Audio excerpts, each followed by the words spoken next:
Hello everyone, and welcome to Straight Chilling. Each week we watch and review a horror film for your entertainment. You can send all questions and comments to straightchillingpodcast@gmail.com. And don't forget to keep chilling. Yeah, we straight chillin', serial killing. 5 cold villains on the mic, got you reeling.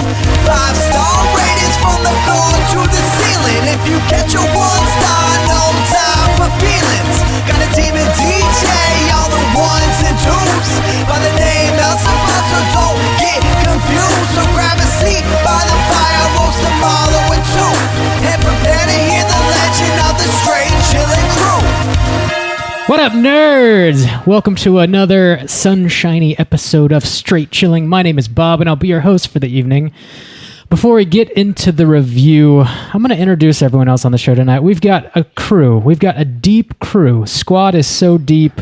First up, calling in from Washington, D.C., we got our boy Randy Gandy G. Landy. Hello! Happy not 4th of July anymore. It's officially spooky season because it's past July 5th. So That's right. There's nothing between us and the pumpkins. the pumpkins. God, I love it. Next up, calling in from my dining room table, we got our boy Soju. What up? It's your boy. You must not be stained. It's your boy. You really latched on to that Soju. one. I liked that. That was a good joke, Randy. Good joke. Saxonville Stains. So happy I could provide a phone call. Yeah, So boy. happy to provide you with yet another self-aggrandizing nickname. Yes, add it to the list. Anthony from Something Ghoulish suggested we make a T-shirt with all of my names on it. He Randy, did. go ahead and get on He did. that. Jump on it. Okay. Yeah. Sleep. I didn't need to sleep tonight anyway. No. Jump on it. Next up, also calling in from my dining room table, we got the old bish Cesar. What's up, Cesar? If there's a bustle in your hedgerow, don't be alarmed now. Holy It's shit. just a sprinkling for the May Queen. Dude, did Oh, Prince shit. Oh, just shit. come back from the dead and possess the old bish? Midsommar! And last but not least, also calling in from my dining room table, we got our resident serial killer, Drew. What's up, Drew? Hi. Dude, 5 cold villains. On the mic, got you reeling. Dude, finally. That song has been playing for years now with only 3 Oh, yeah. and or 4 tops. Yeah, usually 3 or 4 room temperature villains. Yeah, that's Very, very tepid villains. that is trackurate. Today we're going to be talking about the latest joint from Ari Aster, Midsommar. This is episode number 222. Look at that. Damn, we've been doing this for a while. Woo, a hot minute. Doing it for a while. Let's talk about Midsommar, Bob. Midsommar. We're phonetic around these parts. We don't believe in non-phonetics pronunciations. That is trackurate. Trackurate. Let's tackle some housekeeping right quick there, ladies and gents. So we have a winner for the July poll pick. The Tell July. me about it, Bob. Was it the PCP? We talking PCP? No, we're not talking about the PCP, unfortunately. Yeah, They you let know us me. down. They let us down. No penis cleavage pants for the Straight Chilling crew. No. I was completely confused. I forgot that entirely. That's understandable. Halloween Resurrection one. We're talking about Halloween Resurrection. Oh, the good one. That'll be coming later this month. Movies that Bob's hates. Yep. Bob, you think you're going to hate that one? Yep. I haven't seen it in a long time, but yeah, probably. I have never Busta seen Rhymes that one? film. I'm really excited. The Busta That's- Rhymes one.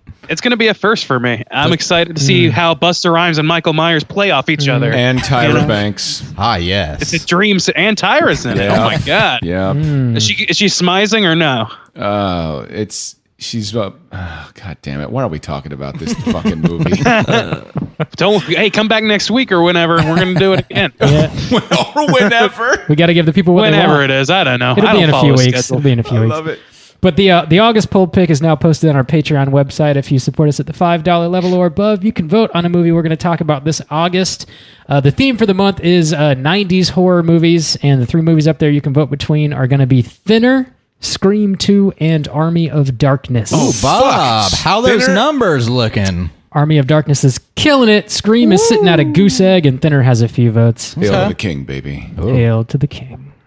it's that's kind of like a ringer. It's really just not fair. I agree. We should Thinner's have so good. Thinner is good. played more B-sides on that one. Don't censor me, Randy. Gracious. He who must not be stained will not be vanquished.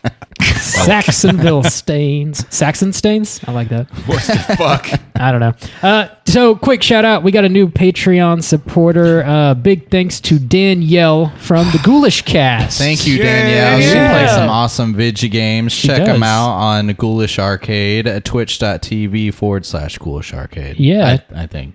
Yes. Something like that. No, I'm pretty sure that is exactly what it is. I think. Yeah. Also, check out Ghoulish Cast anywhere you get your podcasts, and also Something Ghoulish on YouTube for some dope ass introspective horror videos. Dude, Do we got that. friends in low places. We got them in. We got internet content friends around this biz. places. Yeah. Justin, any YouTube and Twitch stuff? So very exciting. Bob's Sex Box has now been set up. So our July game, Friday the 13th, is going to be the first where we're going to be doing some co-op for the streaming. Yeah. Check us out at twitch.tv/Straight Chillin' Podcast. We're going to be playing Friday the 13th for the month of July. Bob will be on with us. Some of our friends and patrons will be on with us, and we'll be playing and having a good time. Me and Bob were testing it out a little bit today, not streaming, but we were learning all the mechanics. Looks very exciting. I tension bished out a couple times already as a counselor. It's like, oh shit, there he is. He's killing my ass. So yeah, should be a good time. Check us out, twitch.tv/Straight Chillin' Podcast. And we have a show coming up, eh, Bob? Yeah, we're doing another live show here in Jacksonville at Sunray Cinema on July 17th. It's going to be at 7 o'clock. We're hosting a screening of Sleepaway Camp, and we're going to be doing a live show after that. And we're going to be joined by Anthony from Something Ghoulish as well. Our friends in low places. All the places. Randy Gandy Landy made a dope poster. We're going to be selling those at the show. It's a poster made of dope. You can smoke it. Whoa. Not on my watch. Oh shit! Cesar. Old Bish is coming down hard.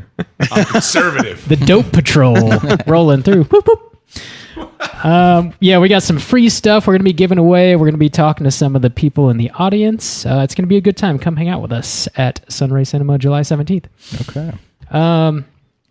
Also, a reminder, Joe Bob Briggs has a show also at Sunray Cinema. Joe Bob! Uh-huh. Have you ever talked to that man, I did Bob? talk to him a few days ago. You did? If you want to listen to that, you can do that. And definitely show up on July 11th at Sunray Cinema. He's got two shows that night, one at 7 o'clock, one at 10 o'clock. How Redneck Saved Hollywood. Should be a good time. And also check out our interview with Mr. Joe Bob. Yeah. Mr. Richard Bibbs Dick came Bibbs. right here on this show. Dickie Babies. Oh, Redneck saved our podcast. Yes, thank God.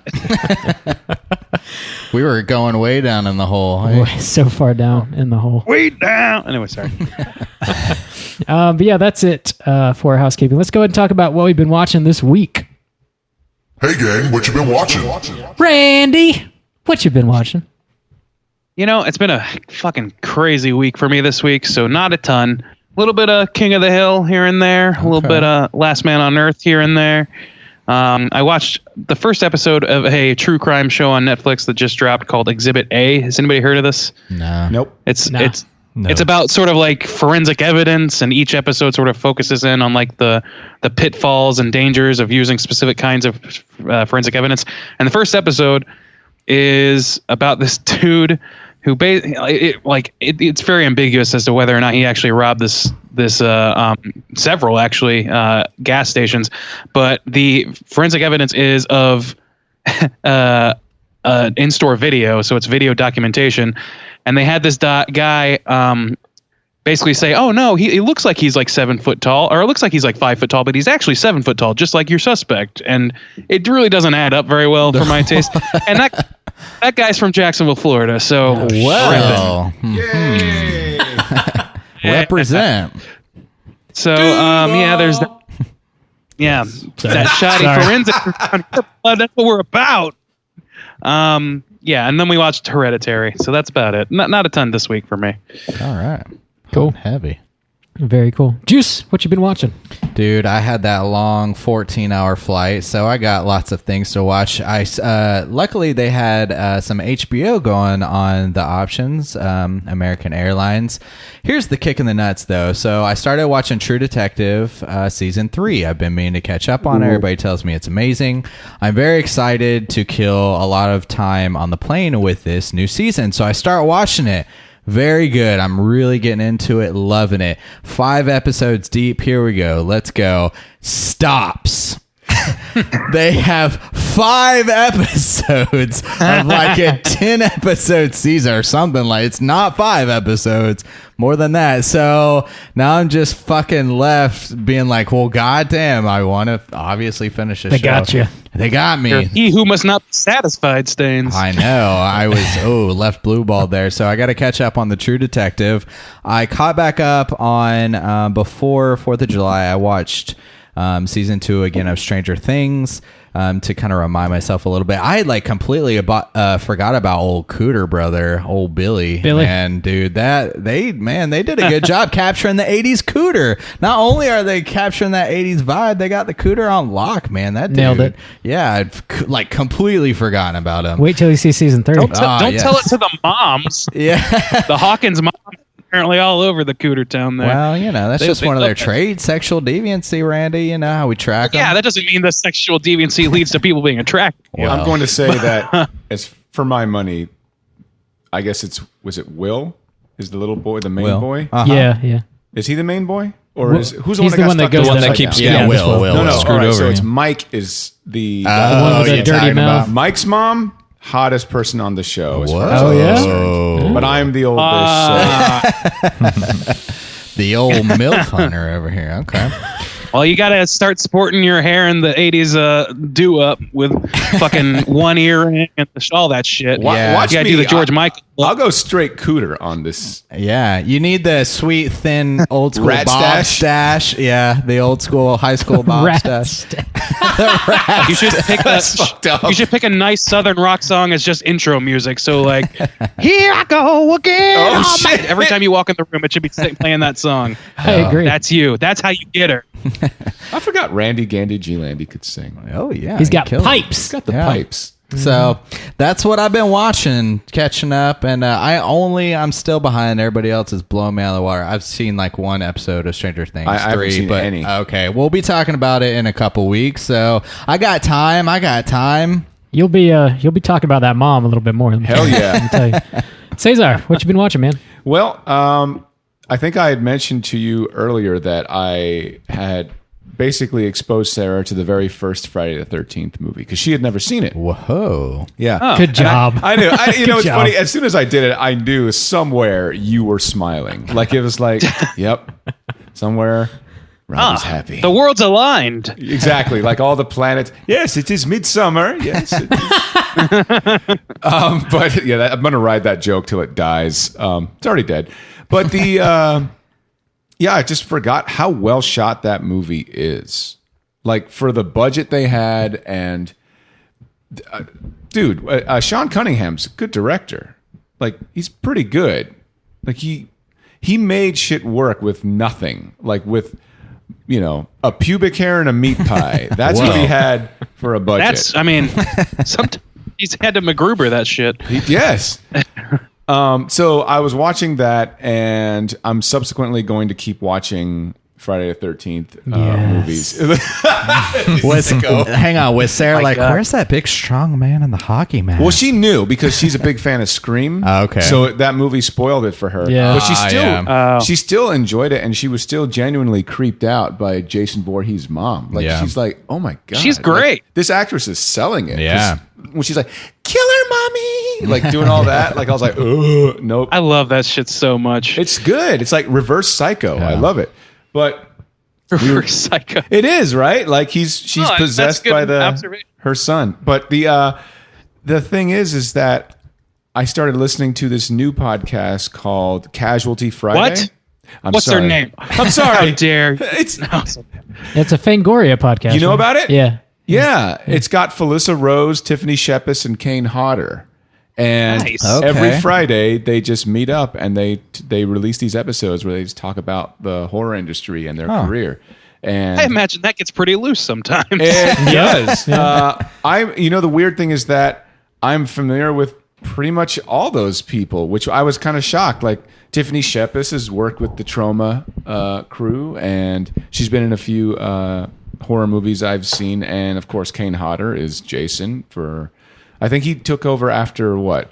Part in, like, 6? Yeah, he did it was 7, 8, somewhere 9. midway. Yeah. Yeah. So, God, midway.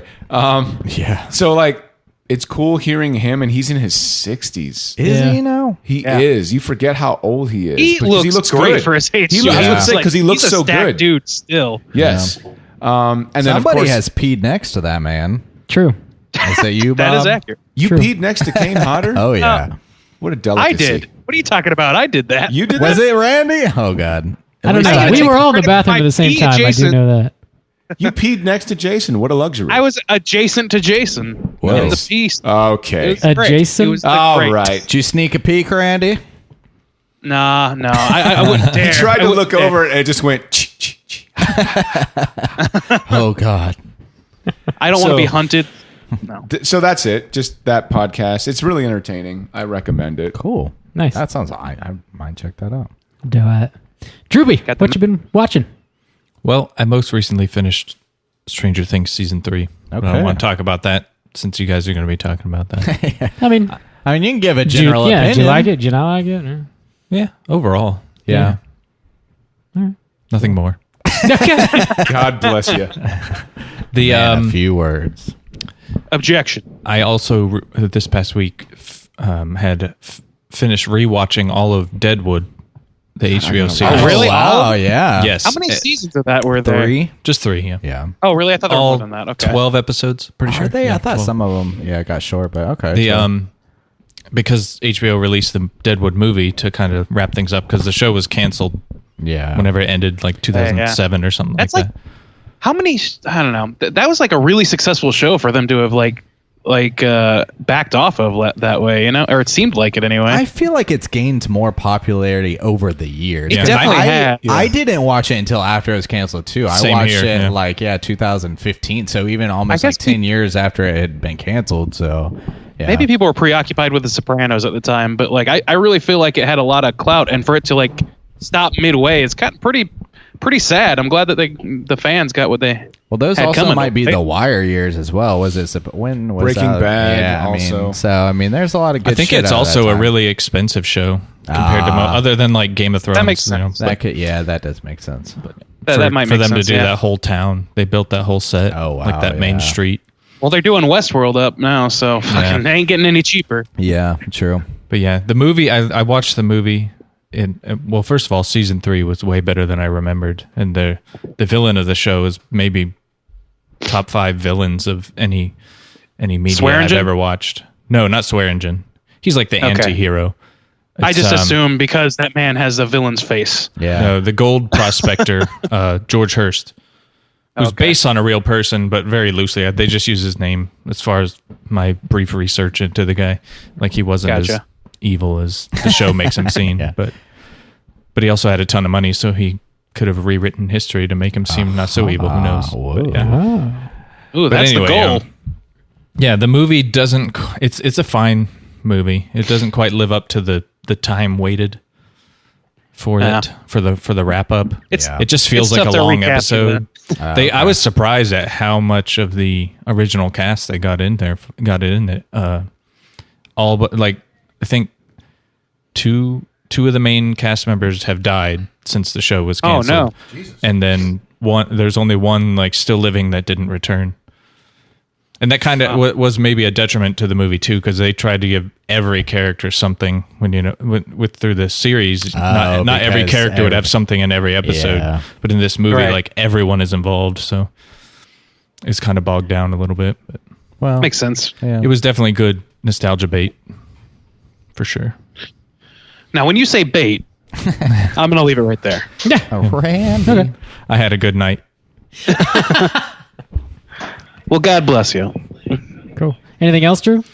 I'm I'm currently rewatching Venture Brothers. I've discovered that it's on Hulu. Nice. So I've only seen like the first 3 seasons, so that's the reason I'm rewatching it. So I can finish it. Sergeant Hatred for the win. Forgot all about that show. Like, oh my god, lady boys, Dean. Yeah, I fell in love with it before even watching the show, really, because a few years back I had been to Dragon Con. Hell yeah. And the cast of that show is like almost always there, and the cast and like creative team. That's cool. And they were just hilarious, and like the best panel I went to one of those years was seeing them, and I was like, I got to watch this show. So Who's your favorite character? the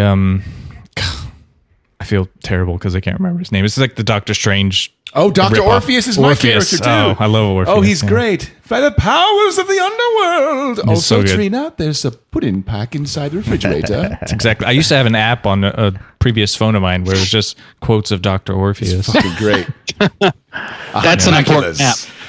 I'm glad It was great. Glad that the world provided that to you, Drew.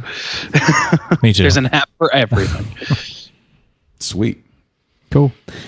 I watched some weird shit this week in preparation for the Joe Bob interview. I watched so he's got like a stand-up special that was from 1985. It's called Joe Bob Dead in Concert, and it's on YouTube currently in its entirety. You can watch it there. So I watched that to sort of like get in the mindset of like his older stuff, and I wanted to ask him about it, but I never actually got the chance to. The interview kind of ran out of time. I had a lot more questions. You did, I Bob. did. You could have talked to Joe Bob for 3 hours.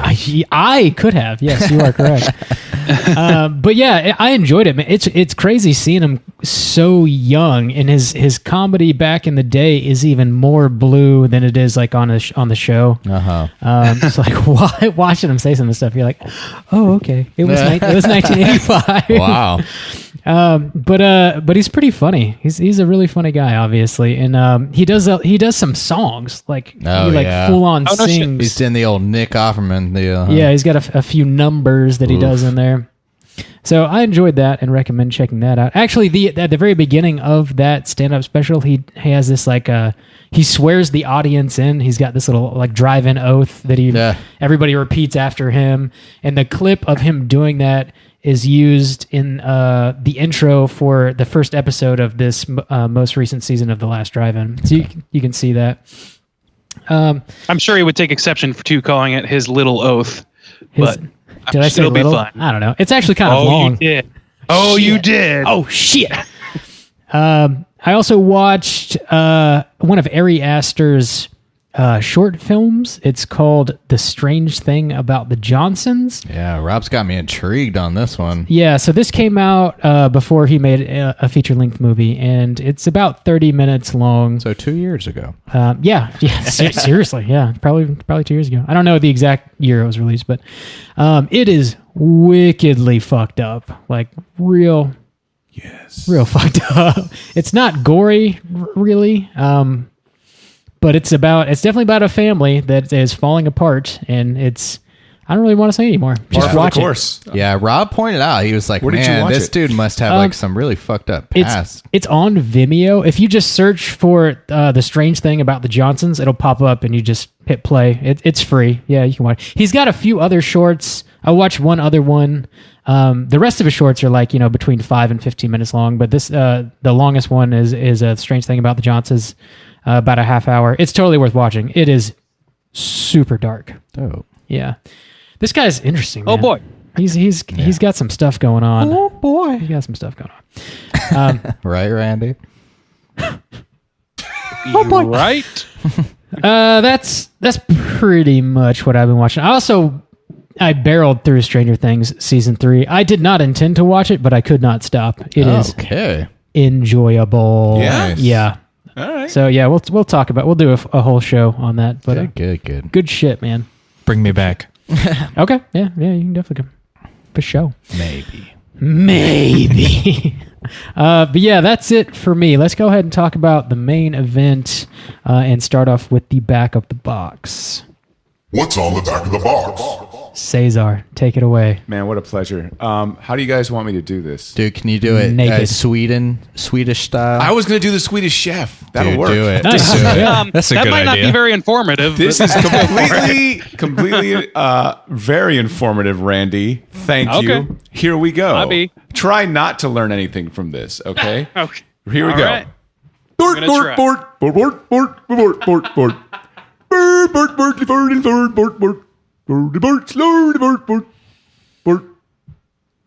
Rated R. You got that, Randy? A lot Holy of borts. shit! I'm galaxy brained right now. That shit's crazy. You're welcome. You're welcome. Can you do it in a Tom Green voice? I always think of like my bum is on the Swedish Tom when I hear Green? about Sweden. That's yeah. a very As a Canadian? specific- Yeah, sure. Tom Is on the Green. Swede. who repeats things too much. With the sorry, my sister just texted me. I apologize. With the relationship in trouble, a young American couple traveled to a fabled Swedish midsummer festival where Glenn Humplick's seemingly pastoral paradise transforms into a sinister, dread-soaked nightmare. Glenn Humplick, why are you being a nightmare? Why? Is it because the locals revealed their terrifying agenda? Is that it? My bum is on this trailer. Yes, yes, Bum Tom. is on this Yes. trailer. God, I My feel bum gross. You should sick. You should. Thanks, Drew. That was excellent. I Thank gotta you. say. Yeah, not well, good. well done. I wish I had a command of the Glenn Humplick character to chime in. Me too. I forgot just- he existed. I just don't know Glenn's voice. Don't I forget. can't do him. Don't forget to feel your balls. That's what you should think of when you think of Tom Green. Just feel your balls. Make sure it's all. Shit. Drewby, would you like some sausage? My bum is on the Swedish. Man. So before we get into it and really chop it all up, let's go around the table and just say, were you guys looking forward to this movie? Were you a fan of Hereditary? You know, and would you recommend people check this out in the movie theater? Randy, do you want to kick us off? Sure. Yeah. I mean, I think it's safe to say that at least the three principal cast members right now, the three of us, were Don't speak for me. Jones and Rob, at least God fine. damn. Fuck you, man. God damn it. You're hype man over here, Bob, hyping Yeah, every movie before it comes out. I get excited. it was a pretty hyped movie in general, though. I think like this movie, like people were excited. Like critics seem to be pretty excited about this one because Hereditary was such a boon for Ari Aster. Yeah, so I was pretty excited. I definitely recommend it. I think it's a hell of a visual feast to go see in a theater, to borrow a critical term of people better than me. But yeah, it's a beautiful fucking movie to watch. It's a tough movie to watch at parts. It's got the gore factor for sure. But if you can handle that, then you should definitely check this thing out, if only for the visuals. And believe me, there's more to it than that, but you should definitely see it in theaters for that reason. Cool. Juice, what about you? Yeah, I agree. I love Hereditary and think it's one of the best horror movies to come out in the past 10 years for sure, of the decade. And I was very intrigued about this movie coming out so quickly. I was very intrigued about this movie looking so different in its visual tone to the way Hereditary looked, and intrigued just because that's not a style that's often embraced in the horror genre that we see.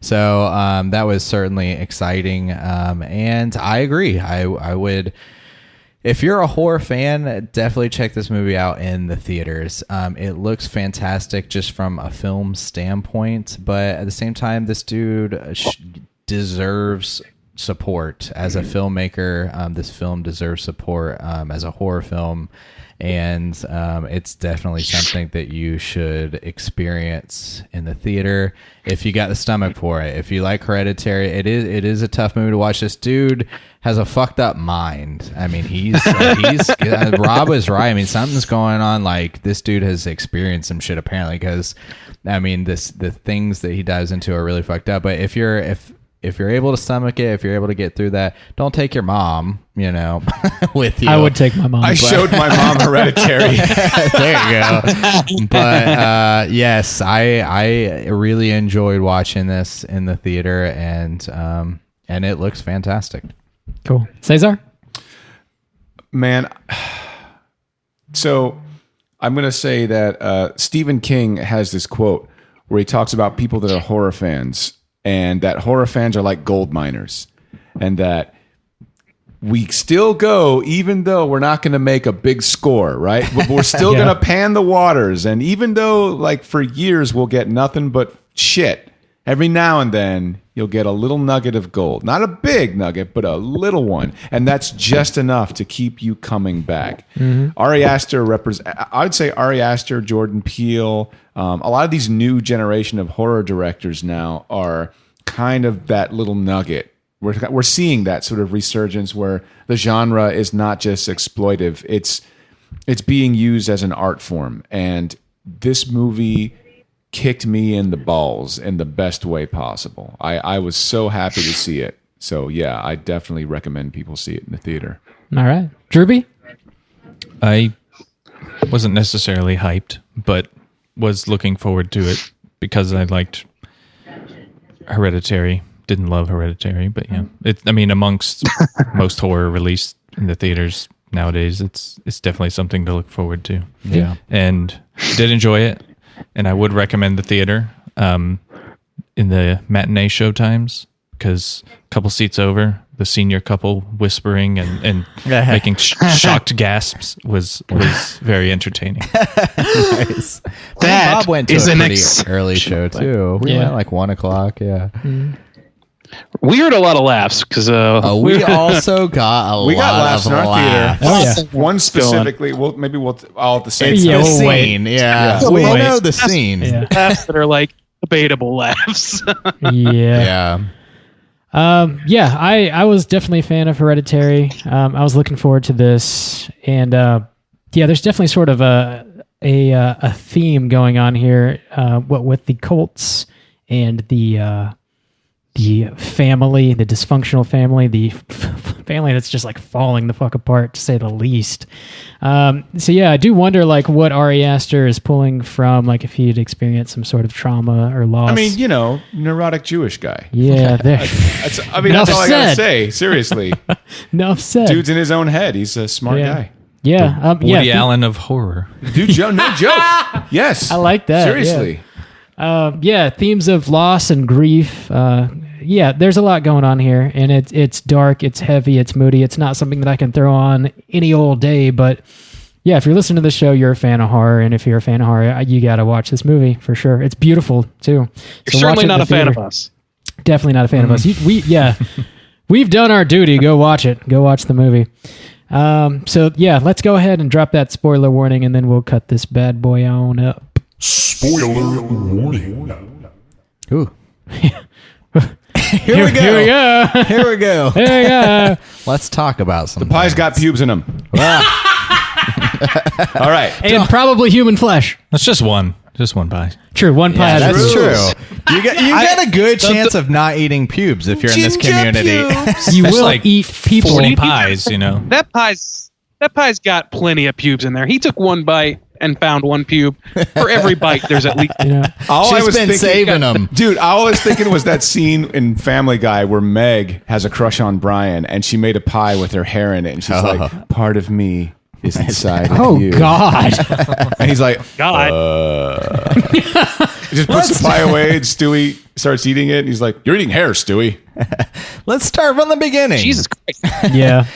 So one thing that I liked about the beginning of this film that fell apart murder-suicide. a little bit for me, that like the setup was really great, but it centers around this group of guy friends. Essentially, there's Brotatoes. There's 3 of them, 3 or 4 of them, 4 of them because the Pelham. Swedish guy is in there. Yeah. And so there's 4 guys, and their banter is like really relatable. And the main conflict is one of the guys is dating this girl that he like obviously like doesn't want to be with, but he like feels personally guilty, and she has her own problems, and she kind of like she's clingy. She's clingy, but at the same time, like their relationship is not good, and they shouldn't be together. Right. But the problem is that at the very beginning, this girl's family commits this terrible suicide, or her sister essentially kills her entire family, not including Danny, the main girl. So Danny's sister kills herself and her parents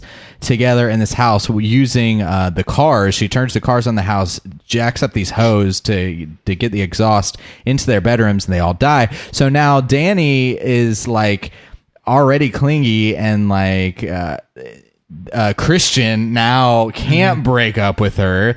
He can't she's having a full mental breakdown. Yeah, he can't just be like, oh, your parents are, and everybody's dead. Like, bye, see you later. So he's kind of dealing with that guilt, but his friends obviously don't like the girlfriend, and they're planning this trip. A lot of them are anthropologists. Yeah, they're writing their thesis statements. And stuff. So they're going to Sweden, which is the hometown of one of their friends.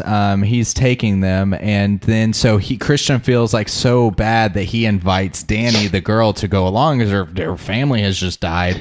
So that's like the setup. It's like they're begrudgingly taking Danny along. It's just this group of friends, but like they kind of fall apart. At the beginning, they felt like really close. Yeah, their banter seems like very realistic, but then they kind of start to turn on each other a little bit, which is good. Like good in some ways, but I really liked the beginning, their relationships, and they didn't really like develop much further for me after that. Yeah, that's true. Yeah. The beginning of the movie is also like in stark contrast to the rest of the film. Like it's very, very dark, bleak. It's like snowy. Yeah. And then like as soon as they actually get to Sweden, it's like, God turns the lights on. All natural light shot. Like it's beautiful. It is. It's gorgeous. And that looks like Easter. And that sets up something that happens in this film a lot. So this film, the actual opening shot is this crazy like painting that's in this very specific like folk style. And it started, if you're reading it from left to right, like that was so cool. Yeah, it started dark. I love that. It started with the moon, and it was all cold and everything. And as the picture progressed, it ended up like with a very happy sun. It was very bright and everything like that. And that's what this movie does a ton. It shows you these images. They're paintings on the wall, or they're on these tapestries, and they're all in this very specific folk style. It feels like sometimes Wes Anderson made a horror movie. It's kind of what it looks like that style. Kind of, yeah. Yeah. Even like the buildings and stuff, and they're kind of filling in the gaps of this story for you, which I thought was a really cool narrative like choice, a way to kind of like fill in some ideas and some kind of like foreshadowing for what's going to happen. Can I talk about some of the like technical stuff that I really enjoyed? Yeah, because Ari Aster is a very brilliant, not just storyteller or just cinematography. I'm sure he had some direction over. There's a guy that does that for him, but he knows how to edit as well. The idea of as soon as Danny's character, like she goes, somebody brings up, it's Pella. And he's like, look, I'm sorry about your family. I never got a chance to tell you. And she's like, immediately starts breaking down, but doesn't know how to hold back. She stands up, walks towards the bathroom, overhead shot. As soon as the camera comes down, boom, she's in the bathroom of the plane. Yeah. Like, I'm like, that's fucking that was brilliant. great. Like, I'm like, that is a fucking top class. Yeah. Like, now we're on the way. Yeah, that's not film school editing, kids. That shit is delicious. Yeah. Like, I was really impressed by that. Like, as soon as I saw that, I was like, I'm ready for this movie. Like, I know I'm in good hands. And see, that's where this movie, I agree, this movie differs from Hereditary for me in that, and it's interesting that it came out so quickly after Hereditary, is that a lot of times it feels like he's really experimenting with things. Like he's kind of having a little, like he's got like some confidence, because there's some times where like shots, they're like look really visually stunning. And like they maybe have like some kind of metaphorical thing, but like where he does the shot where they're going into Sweden and he just tilts the camera upside down to where the road is like the ceiling, and it was very disorienting for me. Like in the theater, I almost had to look away. I didn't, but it was like this unsung, and I was like, so it worked. Yeah, exactly. Yeah. My brain like can't handle this, and right before I looked away from being like almost motion sickness, it changed. It like flipped back, and I was like, oh, this shit is gonna be nuts. And all throughout you see these crazy experimentations with just stuff that you don't see much, which is not as much as what we got in Hereditary. So interesting to see. It was almost like that band like doing their second experimental album or something. Everybody's like, it's not as good as the first, but it's like trying new things. And even if not all of it worked, I thought like it was great to see the experimentation. Did you guys get a Terminator 2 vibe from this movie? Not in the sense that it's like Terminator. No, let me explain myself. Not in the sense that it's like Terminator 2, in the sense that James Cameron did the first Terminator movie, and then he did Terminator 2. Exact same story. Literally the exact same story. Yeah, that's true. So there are scenes that like he's like, oh, I know how to fucking throw that curveball. Let me see what I can experiment. Like, I won't worry about the stuff I know I'm good at. Let me fucking do the Like shit that I know. Evil I'm Dead and Evil Dead 2 almost. Desperado, El Mariachi. Yeah, Like, yeah. That's how I felt this movie was. Like, he was Gotcha. like, Hereditary was kind of like the softball. And then like, this is like, all right, I'm going to fucking go for broke. I'm just fucking curveballing this shit. Let's see what happens. Ooh, if that Hereditary is your softball, good lord. That's what I'm saying. I think, without trying to stick to the sports references, I think he knocked this one out of the park.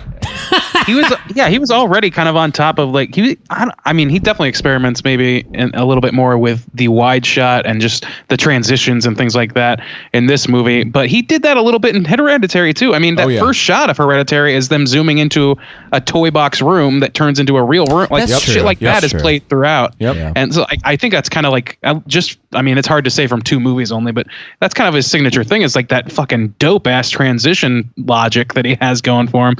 So I love that. And then like just the general like we've covered this, but the general like bright tone for a very grim story is so vexing, and the whole movie, like that upside down shot is just a perfect allegory for the rest of the movie, where it's taking something that you think you know and flipping it on its head, literally.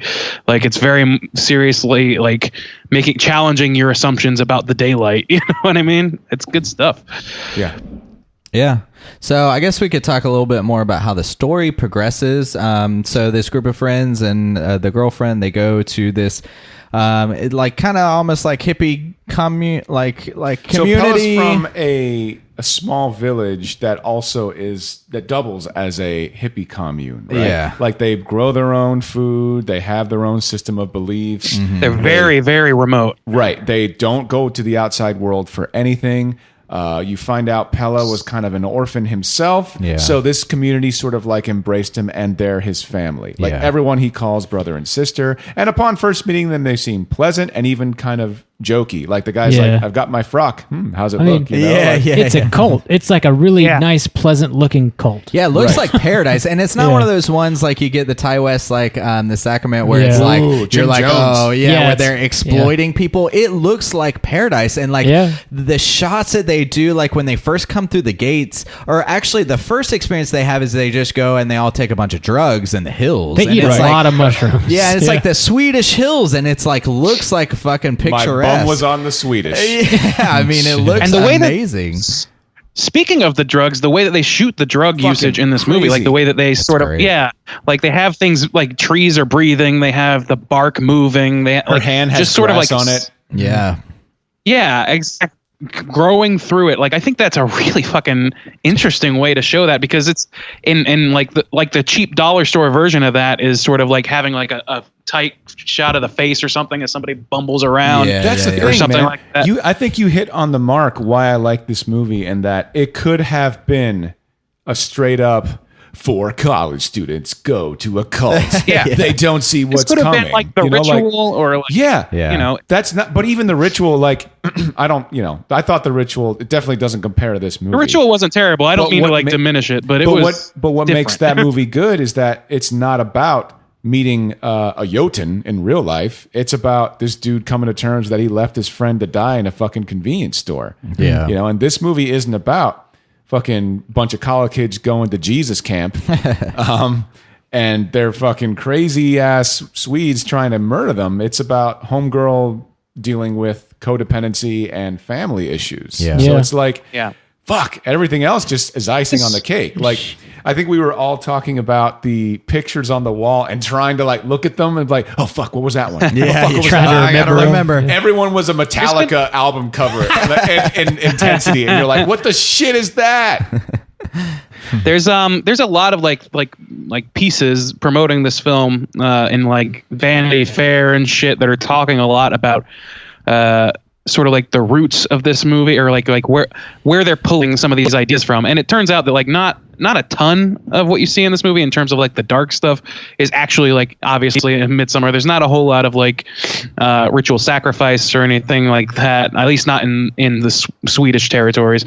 But like they're going to great detail in some of these things, and some of it's really fucking interesting. All of those little like panels that you see, that artwork, they're all like, at least the ones that they pointed out in these videos and stuff, there's a lot that pertain to what's happening in the movie. And this movie does the same thing. Somebody made a great point on one of them that's like, this movie does the same thing Hereditary does, where it gives you pieces of information that you think are important. It tells you they're important. You know they're important, but you can't make sense of them. You literally could not make sense of them until you're told what they actually are, which is fucking great version of foreshadowing, because we're a culture right now, especially in the post-Shyamalan world, where we're looking for the angle the whole movie. It's true. We want to figure, like, we're not just curious about what happens next, we're curious about how what happens next is going to subvert what's happening right now. And this movie does not give you the opportunity to know those things. It just lets you takes you along a river ride, and you just land where you land. So it's great.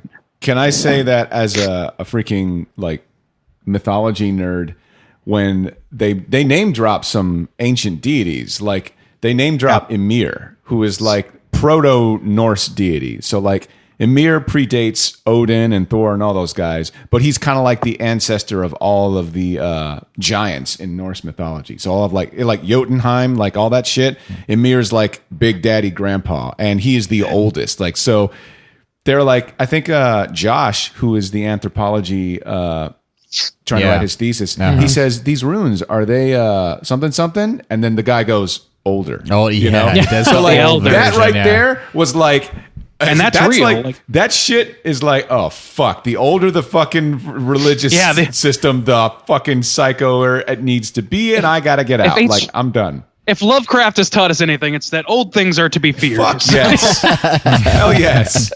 But like, those runes like that I can't remember the exact name of them, but like the elder runes and the younger runes, that's a real thing. That's a real alphabet, like ancient alphabet, and certain symbols don't just have phonetic sounds like we do, but they also have specific meanings of specific items or specific like feelings and things like that. And each character, especially the main two characters of Christian and what's her name? Danny, thank you. They both have one rune sort of like thrust upon them throughout the movie. It's in several shots with them, and then later it's embroidered on their clothes. I was going to ask, did you catch that Pella, when he gave the drawing to Danny, he didn't sign his name, he signed the runes, and those same runes appeared on her fucking little trousers? Sure. Yeah, and that's like, it's all so intentional and brilliant, and it's the sort of thing that I love about a good movie, not just a horror movie, but a good movie, is that you see these nuggets of nerdy shit for you to sink your teeth into. It's one of the things I love about The Witch, is that they were pulling like ideas that sound sort of silly and quaint by today's standards, but taking them very seriously and putting them in this context that made them actually matter and scary in a way they haven't been since, in that case, like the 1900s or 1800s or whatever. And in this case, since like God knows how old. So you're saying show don't tell is a good idea for a good movie? I mean, I'm never not saying that because I want to make sure I tell people that. Amazing concept. I see. They used to call those movies. So one of the core ideas, I guess, of this community that it was like cool just them describing is how they view like life and everything. So they say like, oh, you're born, and from 0 to every 18 years is a new season. Yeah, 18 is, your spring, and you do this, and then 18 to 36 you're out exploring the world, and that's your summer, and then you come back, and from 36 to quick maths 54 you come back and you work, and that's your fall, and you're getting older, and then until 72 that's your winter, and you're kind of like mentoring and teaching everybody else about the ways. And then she asks like, well, what happens at 72? And he makes a joke like, oh, you die or whatever. But he was being real. But then the very next scene, he never lies.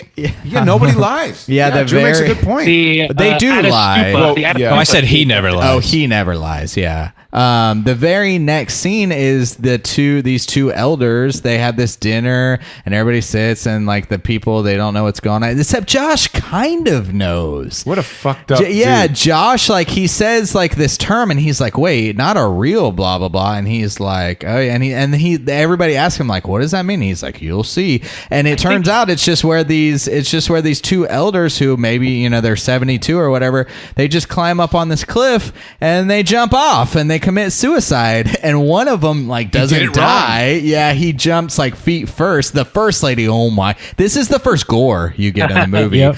The lady, she jumps like head first. Yeah, and you see it, and her head just hits the rock and fucking explodes. And then the dude jumps feet first, and his feet break, but then he's laying there like wailing. Of course, all the people who are like not a part of this community who have been brought here are freaking the fuck out, of course. And then they just like I don't know, 4 or 5 or 6 people walk over with this giant hammer and just beat this dude to death in the face. More head trauma. Taking turns. Yeah. So that's something Super that Smash Brothers size hammer to crush this dude. Yeah. I was going to say that Donkey Kong. Justin brought something up that was interesting, and I think it's why this movie works, is that Ari Aster made a film which is a series of short films. Like, you take any scene from this movie and take it away from the film, it stands apart as its own sort of short film, right? There's like a beginning, middle, and end to all of it. Like the very beginning where you see... what's that? Chapter work, generally, like that's kind of how like it should be done, really. Right. Well, he doesn't... Right. He does... Like, it's like he has the basic, 3-act structure, but within all of them, he's got his little vignettes, like where you see where Danny's trying to get a hold of her sister. And she's like, hey, I'm trying to get a hold of you, blah, blah, blah. And the last thing she hears from her is, everything is all black. Mom and dad are coming too. You know? And it's dark. Yeah. And it's like, you look at the crime scene and the computer, like, it turns out like she's been dead for like 4 days already. And then like, that's how that's the coda to that scene. Because it ends with her calling, Christian, and she's like, ah, like yelling, and then boop, next scene, Well, her like yelling is kind of an interesting thing that they use in this movie, because one of the they're really tempting this woman, Danny, throughout the movie, and like it's clearly leading to her being like inducted. Sven or whatever, that dude is clearly like trying to be the other guy in the relationship, for starters. Right. But then also like they're grooming her to be a part of their society, basically. Yeah, they're gonna break her. Part of that is like, okay, so she comes from this world, and then like just the circumstances kind of lend themselves to that too. She would like her sister and killed her parents in a fit of depression. Oh wait, talking about going into the darkness. You think she killed the parents? Oh yeah. You think so? Well, that's what I'm leading to. That's what I'm leading to. Okay. There's a theory out there, and I'm not sure I buy it, but there's a theory that's worth mentioning, which is that Sven orchestrated that situation to push her further into depression, and then leads to her accompanying them on this trip. And I heard that recently, and I'm like, I can kind of see it, but there's parts that fall apart for me. Yeah, For example, like he doesn't push the situation of like, oh, Christian, you should invite Dan. She should come. She should make her feel better. So I don't know if I buy it, but thematically, it works perfectly. It made me start thinking about like from the beginning, that darkness is so dark for her, and her screaming is very much her own screaming to Christian. Christian's just there as a placid, plotted plant, kind of like dealing with it. And then she goes to this place where people literally moan in pain along with somebody who's moaning in pain from falling off a cliff and not quite dying. They literally, like later on, are thrusting, like these women are like orgasming collectively as two entirely different people are fucking in front of them. So do you see that as like empathy or like mockery? It's not empathy. I think it's like the idea that we're all part of the same thing, man. We're part of the one. Like you want to be a part of the mechanism so that you're not alone in your suffering or your happiness or anything like that. And that's a very human emotion that cults exploit. Right. So that's what's actually like, I think like that's a brilliant way of like setting this character up for this journey. Even though like her grief about her parents and her sister, while they play in at the beginning, they become more and more distant because she's getting sucked up into this place that feels completely opposite of the pain she's known, and then eventually it gives her the power to inflict pain of her own. And I think that's fucking great. That's like, I don't know. That's why I like Hereditary and this movie together, because Hereditary is like somebody who was a part of the cult and they were her family, and she's like, no, you don't get excuses or a pass for committing atrocities because you're family.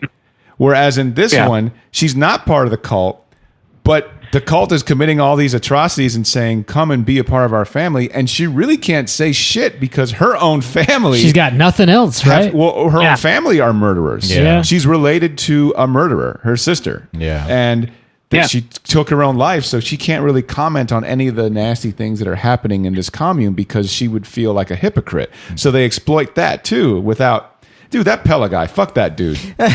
Well, like...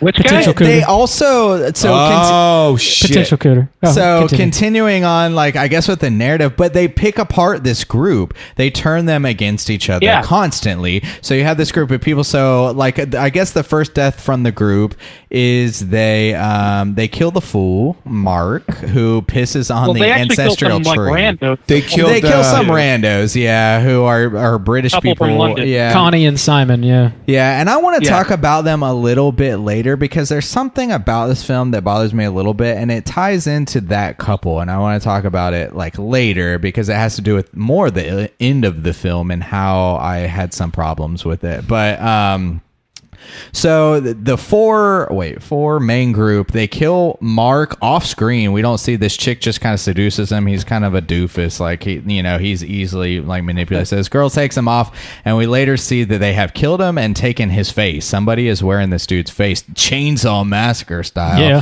Also, dick swinging, and the dude whoever took his face kills the anthropologist Josh, who is trying to sneak into like a temple to take pictures of a book for his thesis. So those two are immediately gone like pretty quickly, and then we're just left with Josh and Danny for a large portion of like the second half of this movie, and it becomes they're both drugged in different ways and manipulated to play a part in this community. Christian is essentially drugged and made to mate with one of the girls so that they don't have incest babies. They need to bring in outside blood to kind of like so it doesn't get too inbreeding. polluted. Yeah. And then unless you're writing their Bible, we'll talk about that. And then Danny is taken on the other, and she's also drugged, but she is just to become a part of this community, and they do it in such a way to where they make her commit these kind of atrocities that kind of ties her to them after the fact. I assume like once the movie ends or whatever, it's like, well, you're here with us now or whatever, after she's done these terrible things. And so you see this split between them, and this movie essentially ends with Danny killing Christian for cheating on her, which they obviously orchestrate or whatever, but she gets the choice. She can save him or not, and she chooses to kill him as part of this ritual sacrifice that they've been conducting for this whole ceremony, in order to... Does it have a purpose? They say why, like what it all to do something? Survival. Yeah, it's like a sacrifice to the earth. They name every drop the 90 king of the years. Fucking Norse giants, like real fast. Really old fucking Lovecraftian shit. So it ends that way, and that's how it ends. So just to get through the narrative, I know we're like picking it apart, but that's where it ends, and everybody else either gets killed or eaten or both, or there's some pubes that are consumed and all kinds of terrible things. So, dude, they put period blood in the juice. Yep. Yeah, they did. You could tell. Yep. Yes, you could his tell. was the only cup that had that fucking red tint to it. And I looked at Sarah, and she goes, She was like, there's period blood in there. What did you think of, Randy, when you saw that? As soon as I saw, I went, Justin's gonna hate this. Also, Thank you, boy. Also, so the whole like consummation scene where this dude's like, he's totally tripping balls, he's naked, he's having sex with this chick, and there's like all these other women around completely naked, and they're all like fake moaning along with this girl who's actually having sex, because that's what they do. They just they mirror whatever emotion you're having, and then Right. this one lady leans down, Like you're not and alone. just starts like singing right in their faces, and the guy's like obviously not there, and he has no fucking idea what's happening. That's the part of the movie Shit. everyone laughed. In the Oh, theater. yeah. And then another lady comes around back of him, starts pushing his ass, like get on in there and finish up, boy. Gotta help the boys thrust. And then he walks out after the deed is done, and he's got so much Got blood on his wiener. dick. got a chilling dog. Dude, he's right. Dude, I was not about that, as I'm sure you can say. But I have to tell a funny story about this. Me and Bob get out of the theater, and that it's pretty close to the end, because Danny finds out, like, she looks to like the people and sees like he's cheating or whatever, and then it kind of ends like 10-15 minutes later. So we get out of the theater, and that's still kind of fresh in our minds, and me and Bob are talking about it, and we're heading to the bathroom, and I start losing it.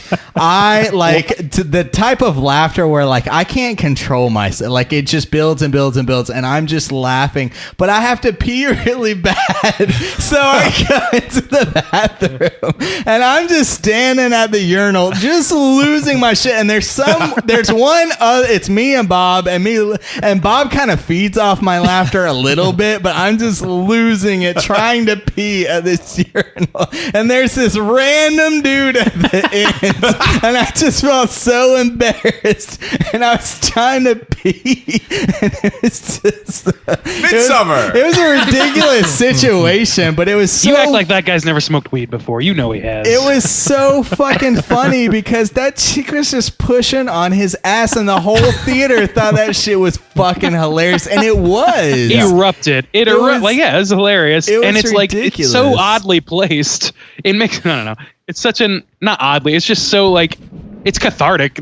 That's, I didn't expect this movie to have that much levity at all. Because Hereditary was certainly sparse on that. It did, but it also one of my favorite things about the scene and how ridiculous it is. It also made me appreciate like the acting a lot too, because one of my favorite ridiculous parts of that scene is when they're having sex and the chick comes down and sings, but she's right next to the dude's head, and he's so high he doesn't realize that she's there, and the look on his face is of utter It's so surprise, funny. but it's like so blank, and I was just like, man, like.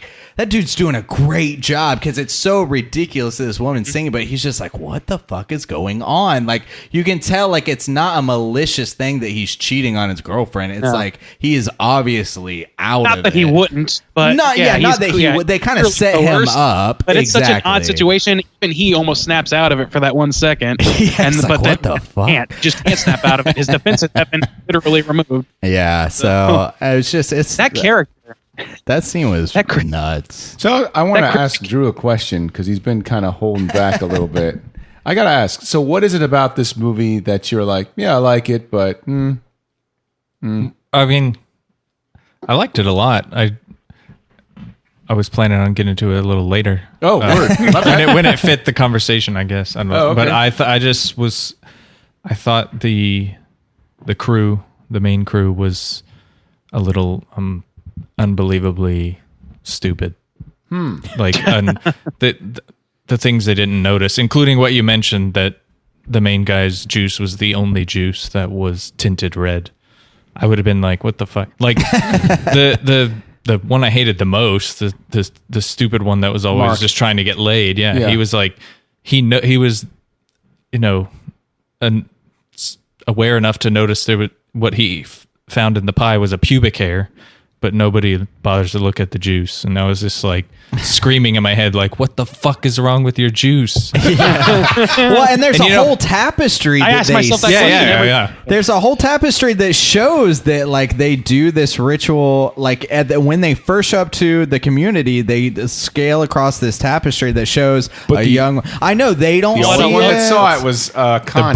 The British couple She's saw the it. only yeah. one that saw it. Yeah, so it shows the And they whole also story. don't linger except for us. Like, she's like, Yeah. for all we know, that she was Yeah. only there for a second, but the camera lingers, not Right. her necessarily. I actually didn't pick up on it right away. Like I noticed his juice was a different color, but it didn't dawn on me that it was period I was blood waiting for that act to until he drop. pulled the hair out of his mouth, and I was like, "Oh no!" The minute I saw that tapestry, I was like, somebody's munching on pubes. It's this movie. That's There- gonna happen. Yeah. There was also the scene that was really funny where he goes in and has a meeting with the elder, and she's like, "What do you think about what's her face?" And he's like, "What are you talking about?" She's like, "Do you want to mate with her? You're like a perfect match." And he's like, I think I ate one of her pubes. And she goes, and she just Big goes, laugh. "You're probably right." Or like that. She's like, "Yeah, probably." I'm telling you right now, I went to the Burger King on Roosevelt and ate a pube, and I did not get to have sex with anyone. Damn. Your Coke definitely had some period blood in it too. Sorry Did to you say. lift up the lid? God, It's a oh, cherry jeez. Coke, I'm whether you upset. want it. I'm genuinely upset.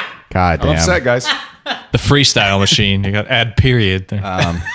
Well, yeah.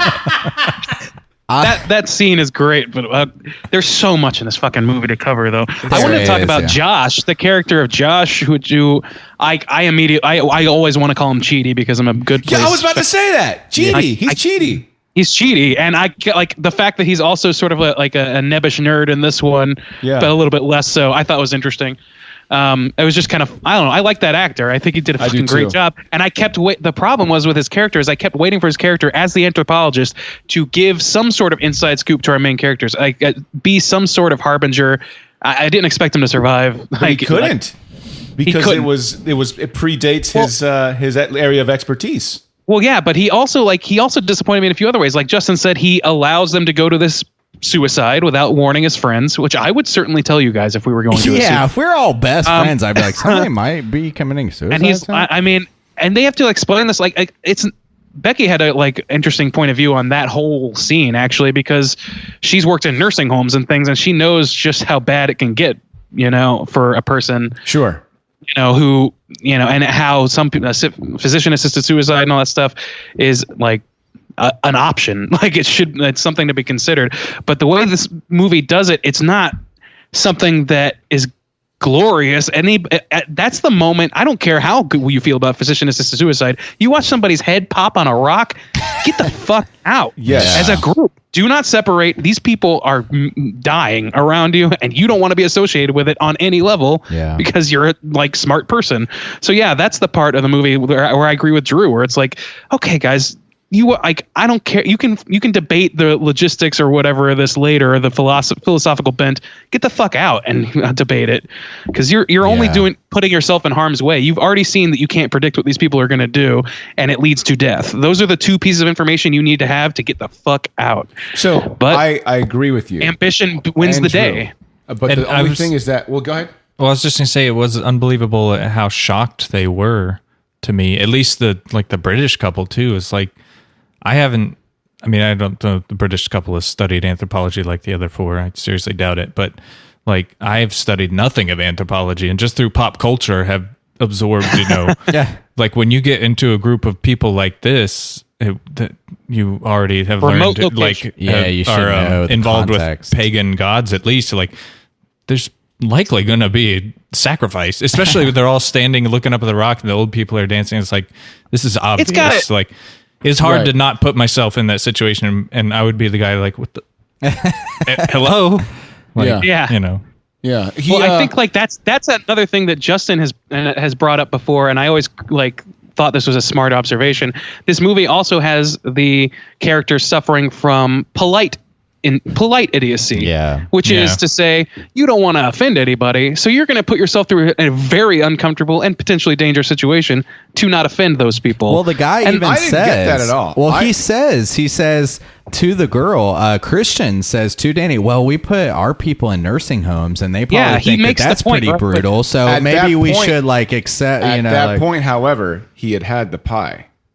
I'm No, thinking there was some did it? sort of crazy spiritual mojo laid upon him. Like they already chose him. Like they had already chose certain other he hadn't people. had the pie yet. He hadn't had the pie They yet. had a meal, but it wasn't the pie meal because they didn't have the pie meal until the British guy tried to leave, and they implied Yeah, that they're so eating then- the British guy. So then let me just say, then it was his dick talking, because at that point he had already been getting winks Well, and there's side also- eyes from homegirl. A friend of mine had mentioned for the main guy and the Josh, the other guy writing Christian and thesis. Josh? Yeah. Christian and Josh, yeah, they there was a little bit of greed involved with those two. I was about very so that's what I was going to because say. they were after their That thesis. is I was and going it to was say, I was writing about, that's itself. what I was going to say. I don't think it's stupidity or polite idiocy.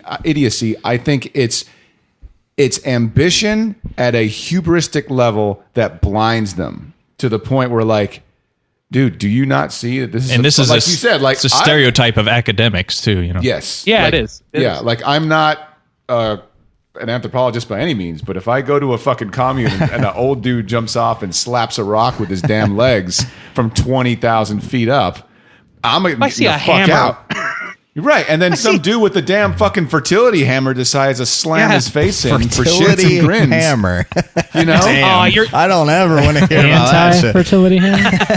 I think I am the fertility hammer. shit. I think Ooh, we that's your need to- wrestling name. Yeah, land the plane. Rob's reeling us in. We gotta That's- land the that's plane. Okay. That's okay. Let's go ahead and rate this thing out of 5. I know we could definitely keep talking, but God, I really want to. Yeah, I we know. can't talk forever. Unfortunately. So out of 5, let's go around the table and rate this bad boy. Randy, why don't you kick us off? How you feel about Midsommar? This is a tough one because it's certainly going to be a high score for me. I've gushed enough about the reasons I like this movie, but there's something about it that isn't quite resonating, and I'm still, even now, struggling on what it is. And I think the problem, it's not even necessarily a problem. It's probably a personal taste issue, which is where things lie in the 4 and above score. Is there's several ideas in this movie and several like sort of through lines and themes, but no one seems to take precedent over the other for me. Whereas in Hereditary, I felt like the theme of grief was so goddamn central and everything supported that. But there are several through lines where there are details that only support one disparate theme from the others. Like there's the theme of ambition being caustic in certain situations. There's a theme about grief again. There's a theme about a breakup, which is knowing when to leave your- arguably knowing when you're like from the beginning. You have Danny saying, "Okay, I don't know if I lean too much on Christian because he seems to be pulling away. Maybe I just expect too much of him and we need to break it off." But then her world falls apart, and for all of his faults, and there are fucking plenty, he's there for her in as little way as he's capable. Right. So I mean, like there's that theme, and I would say that has the highest prominence if I had to put them on a scale. Yeah. But not every detail, at least to my mind, is serving that singular goal in addition to the other goals. Sometimes it seems like one is serving that. It's kind of a difficult idea, and I'm sure I could be talked into thinking other ways by it because I'm still so kind of mixed up about it. But there's just something disconnected about some of these themes, and that's probably my biggest complaint. It's fucking gorgeous. It's got some fucking beautiful camera work. It's got some great acting, like subtle acting going on. It's got like the complete inversion of the daytime nighttime aesthetic. Right. The use of like the old gods sort of feeling danger and things like that. I mean, I don't have a whole lot else to say that's negative about this movie. I really, really enjoy it, and I really want to keep talking about it, and I really want to watch it again. I would say that I like this one a little bit more than Hereditary for my money, and I don't know if that's going to be a common thing, and that might just be a hype from just having seen it. But I watched Hereditary again, like I said, and I think that the reason I like it is because it's so visually different. I think that's what pushes it over for me. But like I said, Hereditary has the edge on some other things, but that visual palette is so unique. So I'm going to give it a 4.5, and maybe some room to grow with time, maybe some room to diminish, but 4.5 seems fair for now. Cool. Juice, how you feel out of 5? Yeah, I had mentioned before there was one thing I want to talk about as far as the British couple being introduced, and the thing is with this movie, we want to compare it to Hereditary. It's coming out so Hereditary was so impressive as a debut kind of film from this guy, and then it coming out so quick and being so visually different. Again, like Randy said, it is visually beautiful. I agree with Randy. There's something that like bothers me about this movie, and one thing me and Bob kind of talked through a little bit. And the thing about Hereditary is with Hereditary, it was a slow burn, and it took time.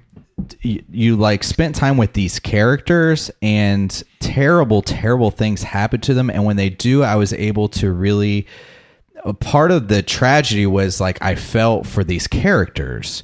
You know, when Toni Collette's daughter dies in Hereditary, like the scream that she gives, like it's spoiler. Oh well, yeah, okay, I guess. Anyway, it's like the things that you feel from these characters, like the empathy is all there, and a weird choice that I thought that would have improved. Like, so visually, this movie's stunning, but as far as the characters go, again with Drew, like I agree with a lot of what he's saying, and I was like a little disappointed with the characters. Is some of them most are just like killed off screen, or they just become like nothing? Is okay. So we're focused on this main couple, and I know some of the theme is like talking about like the grief and when to let go and stuff like that and when to break up. But I really feel like if this movie had played out almost exactly the same, except the couple of Danny and Christian was more like the British couple where they were actually very into each other and actually loved each other. And it was very obvious that they were manipulated by this cult to turn on each other, because that's what happened. Like we say, like, oh yeah, Christian, he's a little bit of a shitbag, but he was kind of there for her and like maybe he would have cheated, but it's obviously he was manipulated to. Same thing with Danny. It's like, yeah, Danny chooses to burn this guy alive, but she was obviously manipulated to. It's like I feel impaired. like, yeah, I feel like that tragedy would really fucking hit you in the gut if they loved each other. Because when Christian dies, I'm like, okay, he definitely doesn't deserve to burn alive, but at the same time, I'm like, he's kind of shitty. Like, so, like, I'm not fully like, oh my God. And like when Danny like turns on her boyfriend, like she's also a little kind of shitty too. And so I'm not like, oh my God. But if they loved each other in the way that the British couple was so intimate and like held each other and like kissed each other's hands, like I feel like that would be like, oh my God, like this cult is truly, they have killed love and have made these people do these terrible things to the drugs. Like I just, the characters, I wasn't as like able to get into them the same way that I did in Hereditary, where like when the daughter dies, like I feel that scream that she gives, and it's like, and the brother did it by accident, and God, you got to sympathize with this kid laying in his bed, and you're like, this poor kid. It's like I never felt that with anybody in this movie. It's like, yeah, that sucks, but like he's kind of shitty and she's kind of shitty. It's like, you know, whatever. So I don't know. So that draw, I wasn't able to attach myself really to anybody in this film. So I'm going to give it a 4. I thought it was beautiful. I think it's some great horror. That's still high praise, man. 4. Yeah, absolutely. No, yeah, absolutely. It was just I felt like it could have been like I thought it was a strange choice, but yeah, that's my own personal. Yeah. Can I throw in there's just a little bit of trivia here. This is going around that Ari, when he was writing this movie, was going through a major breakup. Oh. So that's the good breakup to know, aspect, actually. that breakup aspect I is so didn't. central. Oh, yeah. okay. No. Yeah. No, I So didn't. like the fact of like clinging to somebody who's becoming distant from you, like Yeah. that's Okay. clearly was on his mind. I gotcha. And I can't really fault him for that. But you're like, I see your point. Like there's not like the most you can feel for somebody is Danny, and it's because of her history. And then right at the end, she becomes corrupted by this group. So I mean, I don't know. Yeah. Cool. Cesar, out of 5, how you feel? This movie was so good. Like I walked out of the theater and I was just like, I gotta watch it again. I need to watch it again. I want to catch everything that I missed the first time. I'll come out right off the bat. I'm gonna say 4.7 in true old bish fashion. Breaking the rings. Weird. No, decimal son, 5. points. What's wrong with? I know.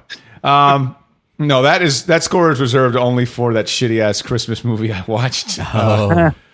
I forgot, what was it? It's a sequel. 2. Yeah. Silent Night, Deadly Night 2? Silent Night, Yes. Deadly Night 2. Night, Deadly Night 2. Yes. Which is amazing in all the worst ways. 2, and Robin expected him to Well, know exactly what I'm talking What about. other Christmas I know. horror movie sequel is 2, there? Bob.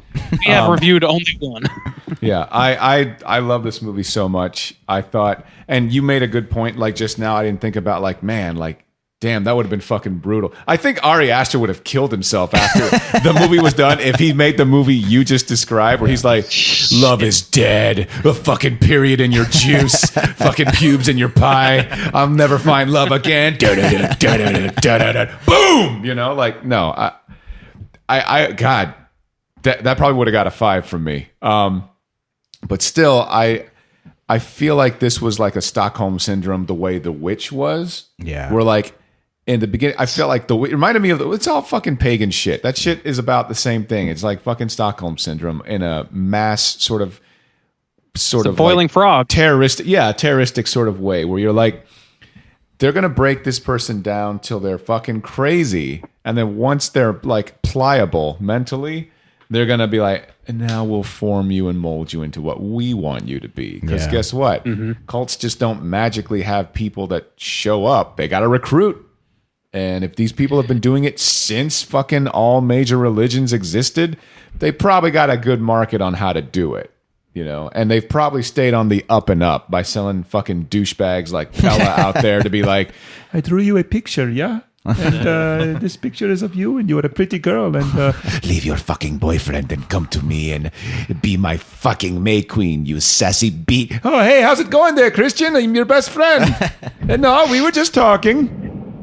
You know, like this movie's great, and it makes me, like I said, it makes me want to look at all the fucked up pictures that are on like makes quilts, you want to freeze for grandma's quilts that are like on the fucking wall, like it's dudes getting stabbed. Well, we're going to play Skin the Fool. What is that? Well, it's when we fucking skin a dude Silence of the Lambs style for pissing on our ancestors. That's the game we play, children.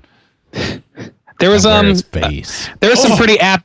There's some pretty apt comparison I saw on Fangoria. I can't remember who wrote it. Was it Phil Noble? Probably. But talking about the comparisons between this movie and Texas Chainsaw Massacre. Yeah. And there's a few tethers, not the least of which would be wearing somebody's fucking face. Right. But, Dong swinging minus half star, except plus half star for the Yabo, so they just can't. So it's a wash. There's a wash. Yeah. Also, I'm sorry, I got to say this. Fucking inbred writing their Bible. Yeah. That was a weird thing. Sorry, I didn't. We didn't even go into that. I'm sorry. I had to. I know. It's unclouded. I didn't like it because it was used in a lot of their marketing and really didn't mean anything. Like, dude, I'm looking at like Rotten Tomatoes and all the pictures of that guy, homeboy with the fish lips. Yeah. Every single picture. By the way, as a man with big lips, I take extreme offense if anybody tries to make fun of this guy except me. All right. No one is allowed to except me. Okay. No one except me. You're going to get that thing cut on a tripwire. Oh, shit. Yeah, that's a Forrest Gump burn. Didn't expect that. Damn it. Drew, out of 5, how you feel about Midsommar? It's a 4 from me. I know I didn't talk much and all you heard from me was negative, but overall I really liked the film, mostly because of the technical achievements. It was beautiful, mesmerizing. I just, for maybe a third of the movie, was absorbed with screaming in my head, yelling at them for not noticing things and not being smart about things, which it's in some points may be attributable to the drugs, but I don't think your disbelief. I don't think it was 100% forgivable, I guess. But it's overall still a great movie, and I think it deserves a rewatch. Yeah, that is one thing. I can't wait to rewatch it because I'm gonna fucking freeze frame the shit out of this. There's just so much to see. Fucking evil ass grandma quilts. Fucking. Yeah. Bob? So, hey, Bob, hey. what's your score out of 5? I was waiting for one Bob? of those dudes. I always feel like I'm obligated to be like, Bob, what do you think? Thanks for listening, nerds. Let me talk with Randy real fast. I was waiting for Cheaty to find out. Like, as soon as I'm going to call him Cheaty again.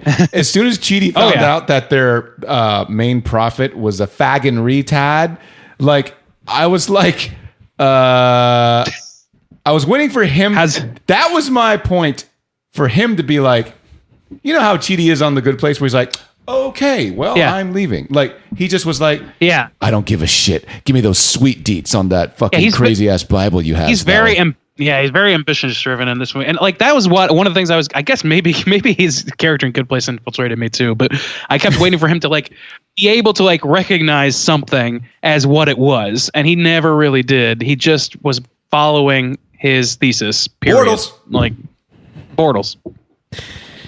Foles. Bob, what do you think? Sorry. Bob, you have thoughts. I do have thoughts. Yeah, this movie is great. I enjoyed it a lot, actually. And I think even through this conversation, I enjoyed it a little bit more. And like all of you, I can't wait to watch it again and get more from it, much like I did the second watch of Hereditary. I enjoyed it even more. Yeah. So yeah, there's a lot of imagery going on in this movie, so much so that it's really kind of impossible to grasp it all. But what you are able to pull is enticing and interesting. I like the whole like world building they have going on here is intriguing. Like the way they've sort of constructed this cult. I think it happens naturally. it's even. I think it's even like more thorough than the cult that they show you in Hereditary. Like I kind of you have to compare these movies. You really do. Yeah. And I also like the stark contrast from like the real world to like the cult world. Like, hey, you know what? We have a belief system in place. If you buy into it, everything is fucking gorgeous. Yeah. Just buy into it. Good and you point. you take this broken woman into this situation where she really at this point has nothing. Even like, you know, her family's gone, and unbeknownst to her, like her boyfriend is also gone. Yeah. Like the only reason he's with her is because he just feels so sad for her, which is understandable, but she really has nothing. So she walks It's a into pity relationship. It is, which is terrible, and I think it's probably kind of a large point that he's trying to make with this movie. Specifically, He's such now a that I know shitbag. that he was in the middle of a big breakup when he wrote it. yeah. Poor It's guy. just saying like, you know, if you don't want to be with somebody, don't be with them because you're gonna cheat on them, and then she's gonna kill you. Like Or it's going to be cruel. That's how that's It's gonna gonna end end. cruelly. Oh, that's what happened. But yeah, much like cults go, you know, they find broken people and they fill them up with whatever they choose to believe, and that fulfills them. That makes them whole, right? Because they tell Looking at you, Tom Cruise. Exactly. This will make you whole because we tell you it will, so believe it, and that'll happen, right? Cults. I don't know. It's a gorgeous movie. The cinematography is fantastic. The acting is good. Of course, much like Drew said, some of the characters, like the way they're just so fucking dumb is a little annoying. And I think they could have shown more of the, I don't know, the blood and guts. There's a lot of like murder that happens off screen. Yeah, most. And they do show some gore, and they do linger on some gore, and it's like the head trauma. I don't know what it is Yeah. So with these two movies and the head trauma. But all right. So everybody here at this table, I feel, is fairly street smart. Fuck you. I'm not at that table. I'm saying metaphorically at this table. Sure.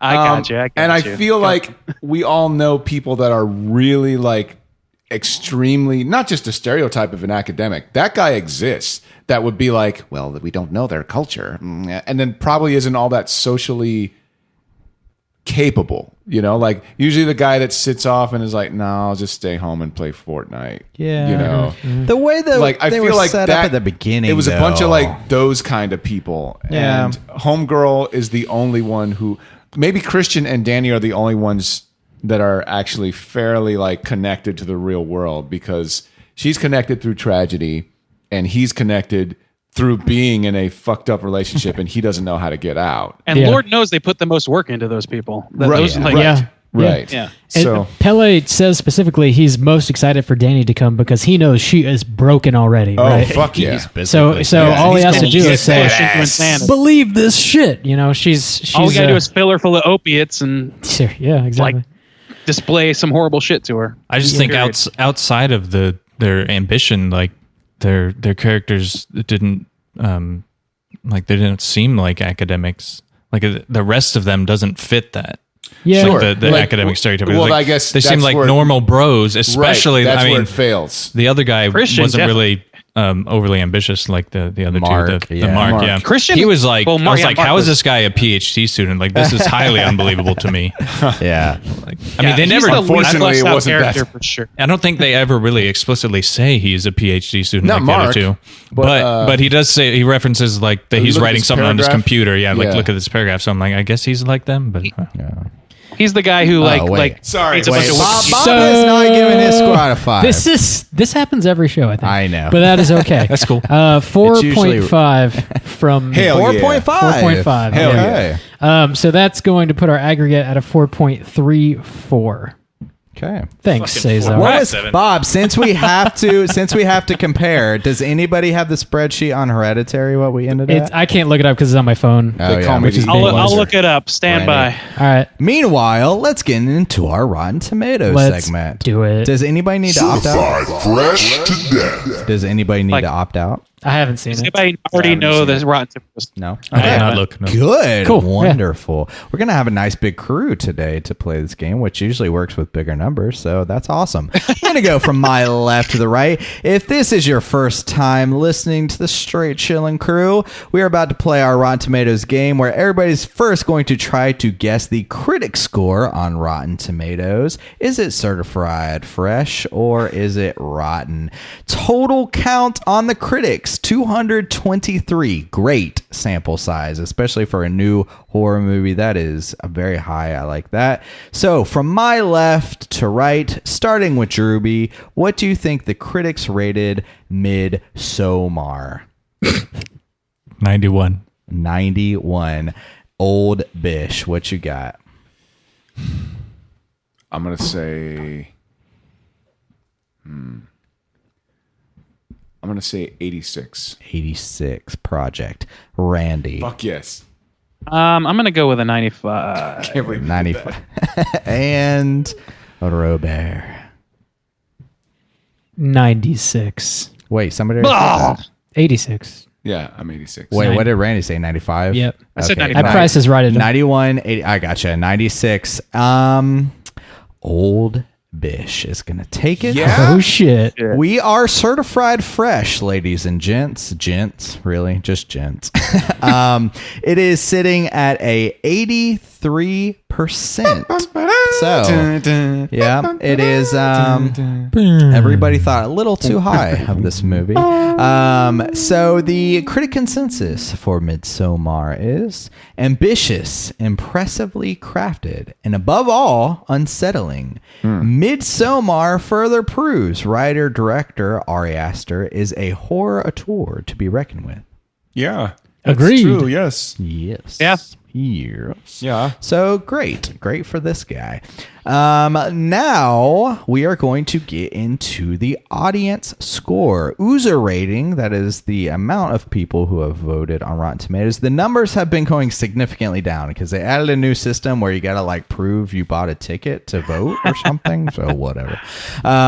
Verified ratings on the Oozers is 1,655. So low sample size for this new movie. We're going to go backwards. Reverse.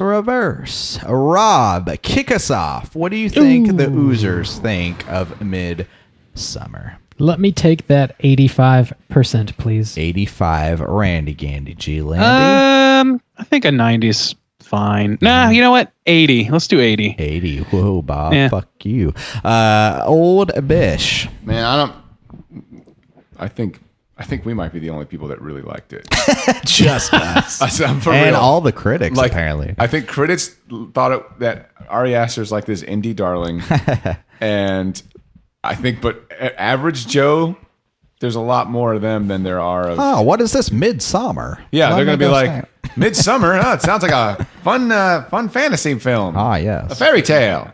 I think it kind of was a fairy tale. Sorry. It was. I'm going to give this, I'm going to say 70%. 70. All right. And Drew, wrap us up. 86. 86 project. Old Bish is going to wipe the board. He was correct in his thought process. The Oozers are split on this one, not 50-50, but 63% on the audience. I mean, that's completely understandable, though. Here's the thing. We're horror fans. And I assume horror fans are going to see this movie, but, like, the gore is, like, the face smashing. But at the same time, I even left this film going, like, was the juice worth the squeeze? Like, it's long. And a lot of the kills are off screen. Like the British couple, you do not see them get killed. The fool, you don't get Mark, you don't see him get killed. So, I mean, a lot of it is just kind of like visually entertainment, like, but then it's brutal. Yeah, so like it's like, The Shining well, kind of brutal. yeah. So it's just like, I understand. 63% from the Oozers. So, yeah, that's our Rotten Tomatoes segment. Old Bish wipes the board. Killed it. Killed it. Oh man, one of these negative reviews from a critic says Midsommar is a horror movie for people who have lived idyllic lives free of horror movies. Man, eat the stainedest part of my asshole. Buddy. Yeah, really. Damn. What part do you think that is, Randy? The hole? The sweetest part. I mean, I'm gonna let him be the judge. The deepest, sweet. the deepest He'll have ring. to look into the Deepest abyss cavity. and choose. Here's the thing about saying like, oh yeah, it is a fairy tale. I like that it is a fairy tale, and like a true like Swedish or like German fairy tale where Grim fairy actually tale. everything ends up really fucked up. Not the fairy tales we've turned them into, like oh, the Little Mermaid, like the OG Little Mermaid, she like commits suicide. It's like this. It's like a true. This is fucking This is Hansel a and Gretel. tale. Yeah. Like there's a witch in a house that wants to eat your fucking kids. She's a fucking sweetie. orphan who becomes a queen. Like that's And then burns that's her every boyfriend fairy tale alive. ever. Yeah, and then she burns her. So it's like every fucking true Dwight Schrute level fairy tale you've ever heard. We did not comment on this dude ending up in a bear costume, and all I could think of was fucking Nick Cage punching a bitch out in a bear costume. That's all I could fucking think of. You think that As was soon the- as they showed his face in the bear costume, I was like, some fucking Nick Cage punching that bitch out. I want to watch that shit over and over and over. You can again. on YouTube. I will when this is done. Cool. So Randy. I looked up the scores real quick. Oh, From Hereditary. We're going back. Oh, Just okay, so nice. we know. Actually, all of us except for Drew were in on that episode, and it's pretty much what you think. Bob gave it a 4.5. I gave it a 4, which, like I said, I liked it a little bit less than this one. Cesar, you gave it a 4.7 again. Holy shit. And Juice, you got the 4 again. So Okay. we're right where you expect us to be. And see, here's the thing. I remember that, and I like Hereditary more now. I thought it was a 4.5, Yeah, and it grows on- this very well could happen with this movie too. Like it could just go. So this dude's killing it though. This dude's impressing me, man. Yeah. Keep them coming, Ari. Oh, yeah. Randy, do you have any trivia for this? I mean, I could go over a few quick things if you want. Yeah. I mean, it sounds like probably no. If you have something cool, but if not, it's fine. I got some. Okay, you know what? Let's go through it. Let's do it. All right. It's totally time for trivia. Take it away. So a lot of this stuff is stuff I gleaned from articles and like the promotional articles, which is why I was hesitant because it's so out there. But there's a few things, and this is what Becky pulled together for me as well. There's plenty of foreshadowing, like we talked about before, with the runes. There's a burning bear shown at one point in one of the pieces of art. Yep. There's the love potion shown. We know all those things. The fairy tale aspect is we just covered actually. So there's like specifically about those symbols that are specifically about associated with Danny and Christian. Christian's is very much like a masculine sort of rune, sort of a masculinity thing, which makes perfect sense for him because his role is basically to be the person providing outside genetics for them to continue their line. Fertility rights. And then for Danny, part of it is it partially means gift. Like there's I'm sorry, not gift, or it's suffering and it's gift. So like it's basically this whole same idea of somebody coming from suffering and being given this gift of a new start, theoretically, or you can interpret it 1,000 ways, but that's sort of what's going on there. I'm going through this as quickly as I can because I know we're running long. Danny's birthday, we find out, but is not explicitly stated, is literally in the middle of the summer, and she's literally right in the middle of the second season of life that is described in this movie. She's 27 years old. Okay. She's literally in her midsummer of life. So interesting. That's in there. Let's see. There's unmarried. The last thing I'll cover is that the inbred. So this is one of the things I was talking about with sort of like disparate threads of themes. So the God character, or the prophet, who is an intentionally inbred person, that is supposedly supposed to be a reference to some things going on in Sweden's political climate right now, with a rise of like far right wing groups that basically want to, or there's like some xenophobia going around. They don't want outsiders in there, but they also don't want to be fucking deformed. So it's some sort of allegory of this where like this person has unclouded judgment because they're inbred. They have nothing coming from the outside and therefore they're pure. And it's like aristocracy the way it used to be done. Yeah. So that's kind of the same idea where they're like, okay, well, let's build these walls back up. And that's what this group basically does. We have an idyllic situation and we're going to keep it that way by following the lead of this inbred fucked up person who can't think the way other people do. Therefore it's good, apparently.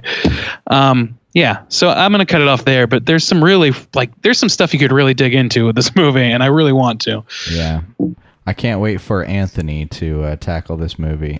I can't wait for Midsommar 2, late summer. Ooh. Oh God. Midsommar 2, Electric Boogaloo. Endless summer. Let's go hunting. Cooter of the week. Oh God, we need to fix that. The saddest cooter bump. I really got to fix that. Really got to fix that. So boys, I haven't been a part of this. Let's give a quick recap. Drew is new to the Cooter of the Week, apparently. So let's run it down. We're hunting cooters today. Cooter is a character type. We're hitting 4 points over here with our 5th ghost point over here, which is just overall kind of shittiness. But we got sexual deviancy. Yep. We got manipulation.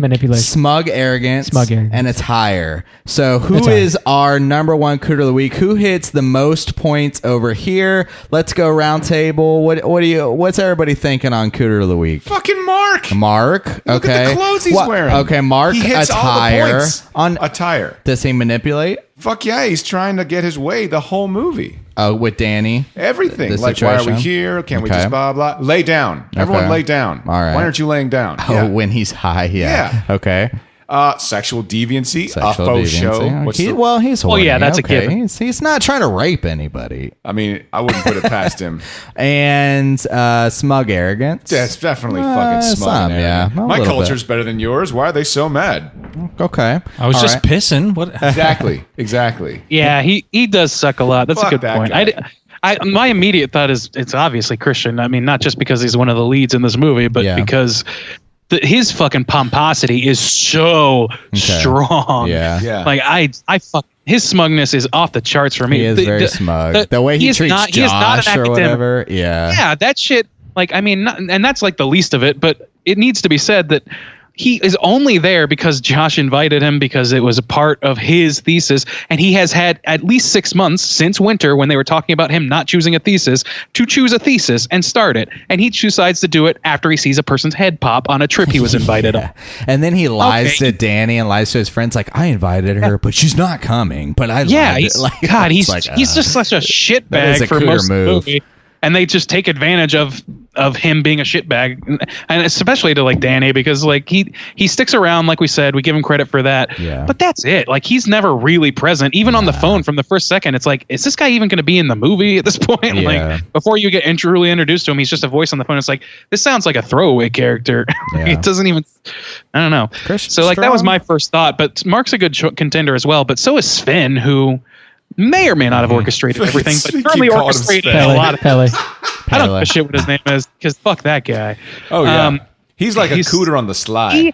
He's like, oh yeah, my parents burned alive too, and it's I don't know if we're supposed to be led to believe that was part of a ritual that they had before, but it's supposed to happen every 90 years, so I don't know. But like, he's clearly pushing her towards being his booth manipulative in the cult. He's a manipulative piece of shit. And the thing is, he's I think he's my choice as well, because if you kind of attach him to how everything is orchestrated, then obviously he's a sexual deviant in the fact that he's willing to drug someone in order to have them fuck a girl to get her pregnant so that they don't have incestual like babies. So where's the line though? Because that's a villain. So like, there's a lot of villains in this movie, but who is a cooter? You know what I'm saying? Yeah, it's true. It's true. But he's still registering on multiple scales of cooter. So where we're for sure. But and I guess the attire too, where they're wearing their like little dress things, which those things could kind of be cool. I don't know. Religious clothes. A villain can, attire is villain can be a cooter. I want to say villains are sexual often manipulation, sexual deviancy, smug arrogance.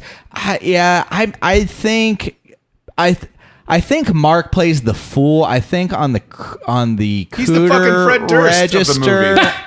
I think You mean he's really badass? I think Christian might hit more. Is he I don't know. taking Do it you to the boys path have any So, thoughts, Bob? I got a thought. So I'm going to go a little abstract, which we've done before. We've talked about cul-de-sac full of cooters. Oh, We've sure. talked about Ghosts, ghost cooters, aliens, monster cooters. all kind of cooters. So here we go. First cult cooter. Here we go. So the cult as a whole, cult, okay. basically, The collective cooter. collective cooter of the cult as a whole, sends people out into the world to manipulate people to bring them back to the Sexually. cult. Yep. Okay. And then the cult as a whole is totally down with just like raping, like drugging and raping Sure. people to Okay. further their bloodline so that Okay. they're not always inbreeding. There's nothing wrong with that, you see. Oh, there's always room for Jello over here. Also, Their tire. they're a tire because it's fucking I'm weird. bringing it back. And also, you can't do all of that without being like super self-important and arrogant, right? Yeah, they were like, no, listen, you don't That's true. understand our ways. Damn. And Yeah. Bob, and it's kind of follows the line where I was kind of attaching Pele to all of those things, but Yeah. we're talking collective They all believe cooter, it. then they Right? all believe Yeah, I it. think So you're- cult status. look here. at that. I think like that. Yeah, I that's like that a lot. collective cooter. Damn. Definitely a stronger argument than the cul-de-sac cooter for sure, which was another collective. We had one more collective cooter, which was from Your Next, which was the whole the fucking family. Family, yeah. of cooters. So But that was more one person Yeah, represented like, each thing, yeah. but all these people kind of fulfill all the things. No, but you're right. The cult Unitad. of Midsommar is a cooter cult for sure. Damn. Which is really Drew, probably you wanna- most cults, to Drew, be you honest. want to chime in? yeah. I'm sold. Yes. I was originally thinking Pele, but I think the Okay. whole cult and Yeah. him being Yeah. kind of thrown out there by them to do this. And they're making you know. people eat their pubes, goddamn. And drink their vagina blood. God, that's some sexual deviancy. I did consider that girl too, but she didn't seem very smug to me. So She did not. She was wearing She's a very red meek dick in at her, the end of the movie. her Oh, pube Jesus. feeding. She was chill. She was chill. Oh, Lord. That big red plastic dick she was wearing on her dress. I did not What? even realize that. Did you not see yeah, that? no, it looked like the red I didn't rocket connect from a the dog. dots. Yeah, it looked like a red dog's rocket. red rocket. Yeah. I did not Oh, no, I connect missed those that. dots. That shit was I did fucking not see that scary. at all. Anyway, yeah, so I think we have hunted successfully. We found them. They're in Sweden. Found Go them. get them. My bum is on the Swedish. We have a hotline scream. Swedish. Yeah, we got a voicemail this week. So if you want to call and leave us a voicemail, you can do that at 904-638-3231. Michael from Horror Apocalypse called in this week. Let's go ahead and hear what Michael has to say. Hey guys, it's Michael from Horror Apocalypse.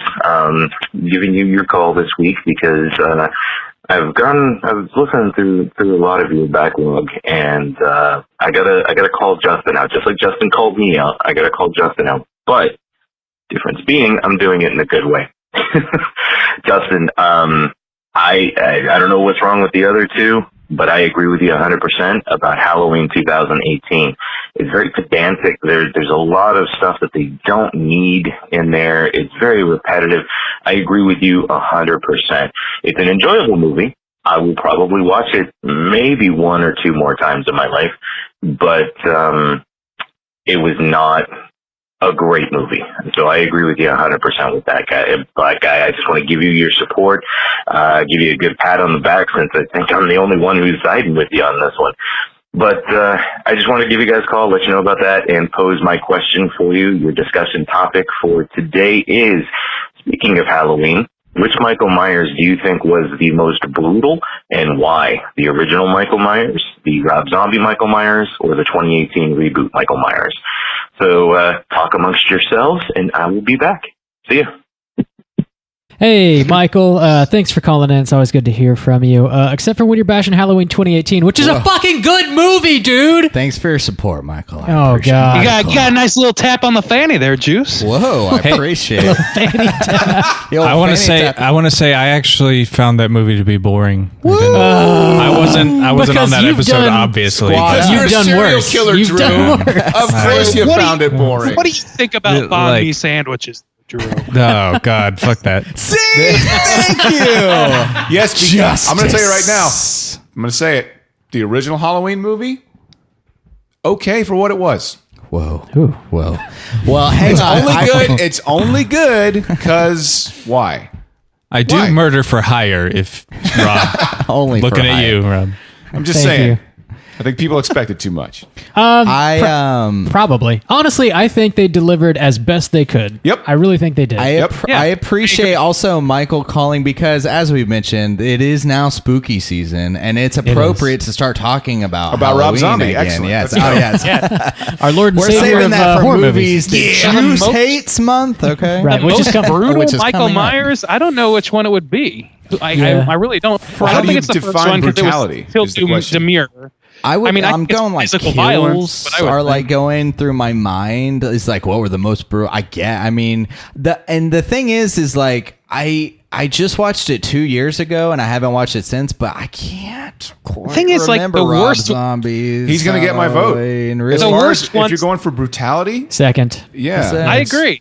It's Holy like shit. the worst Halloween movies are always the most brutal because Michael Myers is always just does about lingering crazy in the shit. shadows. Correct. That's the thing that makes them Correct. makes them good, Yeah. interesting.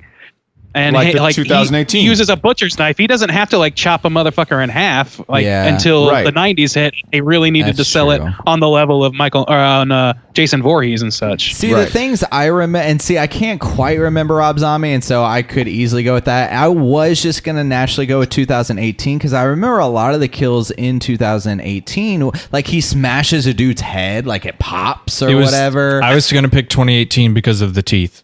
The teeth, Oh, he yeah, drops that the was- teeth. That was That was pretty- that was unnecessary. He like, stabs that was that pretty old brutal, lady like through the back of the neck where the knife comes through. Like I remember a lot of those kills. But he kills that like teenager in the backyard with the flashing thing. The teeth is a good one, Drew. Yeah. So that was. is- But I can't. I just fucking the Rob jack-o'-lantern Zombie, head. dude. Yeah. I count both Kills those like a movies whole as the same bus of thing, people. so But I was going to can't- say, Yeah. how much of that is all that's done off screen? All the kills of art. So it's like playing upon Not like the knife, what Andy no, said. Not the popping head, not not the all of knife it, through the no. neck. Compared Actually, to- all of that is on. The Not the- only but one you still teeth. know what has to happen for him to gather all of Right. those bloody ass teeth. So the movie's from- doing a good job at playing with your imagination. But as far as brutality on screen, He didn't specify on screen. fair enough. but- Yeah. Just overall brutal That's a ideas. preference thing. Yeah. But yeah, that's a good point. I just think that like the Halloween movies that Rob Zombie made were I want to say 85 to 90% about the brutality. Yeah. So I mean, if you're going And to I give him could credit see- for fucking anything, For the it's record, gotta I be don't that. like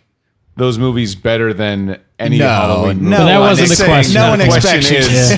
No, for the record, Nobody I would be does. worried about you if you said otherwise. I But personally have only seen the first of each one, like the original, the first Rob Zombie, and then the 2018. Yeah, I haven't that's seen the one- any of the other Halloween movies. Well, and that's what he's So- talking. Those are the three, that he Yeah. mentions. I just can't fucking Rob Zombie. Nothing sticks out to me about being like, oh, I remember that movie. It It's is forgettable. overall. It is overall a more brutal movie. Is it? But like, as I far remember as, him he's being like a beating Daryl kid. as far as the in the character, woods. Yeah, I remember him being a death. kid and beating like that kid to death. freaking So, slamming. yeah. Wow, somebody help me! Dawn of the Dead. that Wait, what? sounds like I'm- the sequel because I don't No, remember the, that. The first one where he gets the jumpsuit from. He gets it. From, Oh yeah, he does. He the black kills guy the from black Dawn of the guy. Dead, the original. Yeah. Ken Oh Follett? yeah, yeah. Thank you. Rockeen and Rockmore. Slamming Ken Forey. That's until, like, yeah, I do Four, remember yeah. that. Yeah, that's true. Two like what 7 foot tall dudes in real life just like smushing him into the freaking Also, bathroom. yeah, that's the other thing. Is like the size. That, like they really play up the size of Michael Right. Myers in the Halloween Right, yeah. remake, Oh, the you zombie know what? remakes. I might agree with you again because I do remember the scene. Fuck Rob Zombie, where when he first breaks out of the prison, they're Yeah. like trying to rape Yeah. this girl. Yeah, in yeah, this terrible. thing. Yeah, that's right. All right, Forgot. fuck Terrible. Rob Zombie. Fuck that dude. But yeah, I'll give it to Rob Zombie. But that wasn't. So Michael Myers wasn't raping anybody. No, but that, he- that was he occurring. freaking most slammed brutal Danny movie. Trejo's But, head yeah, into the but water. rape is like brutal. I mean, so yeah, No, I'll give it to yeah, Rob Zombie. Rob Zombie gets my vote because even if I can't remember every single specific kill, I remember the tone of those movies just being wildly The Rob Zombie unenjoyable. Halloween movies are what the Joel Schumacher Batman movies are to horror. Yeah, that's maybe fair. Maybe the teeth is more makes his character more twisted than brutal. yeah. Yeah. No, it's still brutal. It is. playing- I mean, it is But, brutal, like- but it's a bit more twisted. Like, But he's- adding rape after this and- person's dead, he spent the time Yeah, to that's take funny. remove their teeth. He doesn't get really too creative in the other movies. It's Yeah. always just like, Yeah. eh. That's the first. Yeah, he doesn't do a whole lot of hinting at what he's going to do. He just kind of like walks up to you and guts your asshole out. Yeah, and then it's over. Guts your asshole out. Sounds fun. Yep. The darkest part, right? I would also like to say, The most stained. going back to Most- why or not why, but part of the reason I found the 2018 Halloween boring is because I had actually hyped myself. I'm not a huge fan of Halloween, the series or anything, but I hyped myself up for the movie very much off of It matters. That sounds off familiar. based What off is of the that? masterpiece of Vice Principals. Like knowing that the team behind Vice Principals was doing this Which is a movie. great show. I fucking love Vice Principals. Yeah. Top 5 shows of all time. I love that show. Wow. But yeah. Damn.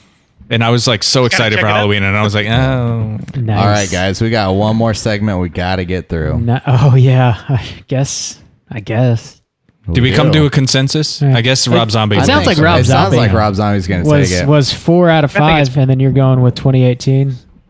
I guess because I don't really remember the Rob Yeah, Zombie that's, that well. That's fair. Yeah, Rob Zombie, Probably I best. guess, did Yeah. brutality. I'm half sold. right? I'm half sold. Yeah. Yeah. Well, thanks, Michael. Thanks for the thank you, question. Michael. That was Michael. it's a rousing debate. That was really good. Very arousing. Justin, do whatever you're gonna do. We have I like trying to record a bump while I'm here. We haven't recorded it yet, but now we're getting into July, a new month, just the second month of this segment. So I want to say that I have experienced it live now. I came to Saxonville. I came to Rob's house on Friday, and there was a package waiting there, and Bob's like, "Oh, it's not for me." Oh wait, unless it's something I forgot about. And sure enough, he opened it up, and what was in there, Bob? What He did fell you into get? the vinegar hole. What did you Yeah, get? I got the collector's edition of Silent Hill from Shout Collector's- Factory, Scream Factory. Yeah, Scream Factory. Oh, you got- So this is a segment where we talk about Bob's DVD collection. And last month, June, we ended on a 14 count. And our whole goal is to keep up with Rob's DVDs and see by the end of this year, could he have afforded a jet ski The instead answer's of no. buying all of these Blu-ray DVDs? So Bob, you got the, so it's July now. It's July. You got the collector's edition of Silent Hill from Scream Factory. Good Yep. movie. Right. Okay. So Scream Factory, a source where Bob gets some of his DVDs. Have you gotten anything else? Vinegar Syndrome or Arrow? What you getting, Bob? The only other thing I got was I picked up Jaws: The Revenge because 4th of July came around. My God. Was that good, Bob? Was that good? So please. Michael Caine.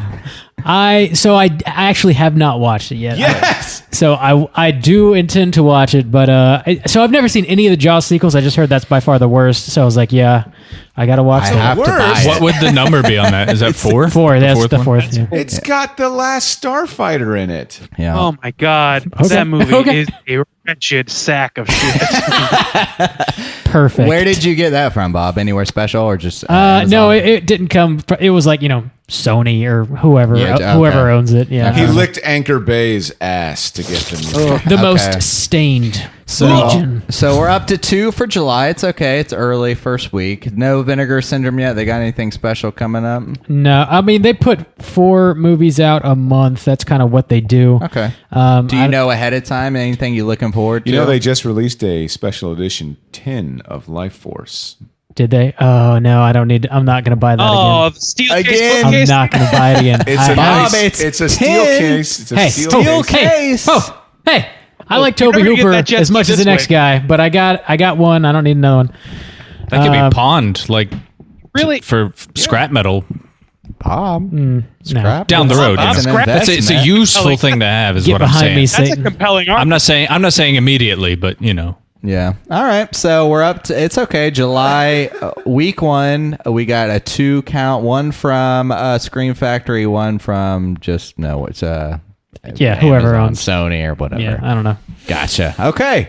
Well, we'll keep it logged. You're never Let going to me get your log jet it. ski this way, Bob. Never going to get It's honestly, this whole segment has probably helped me spend less money. So thanks, guys. Appreciate Well, yeah, that. I mean, it was started out as an intervention, so that's Those are what lies. it's meant. yes. Just check his Instagram. Yes. Don't actually.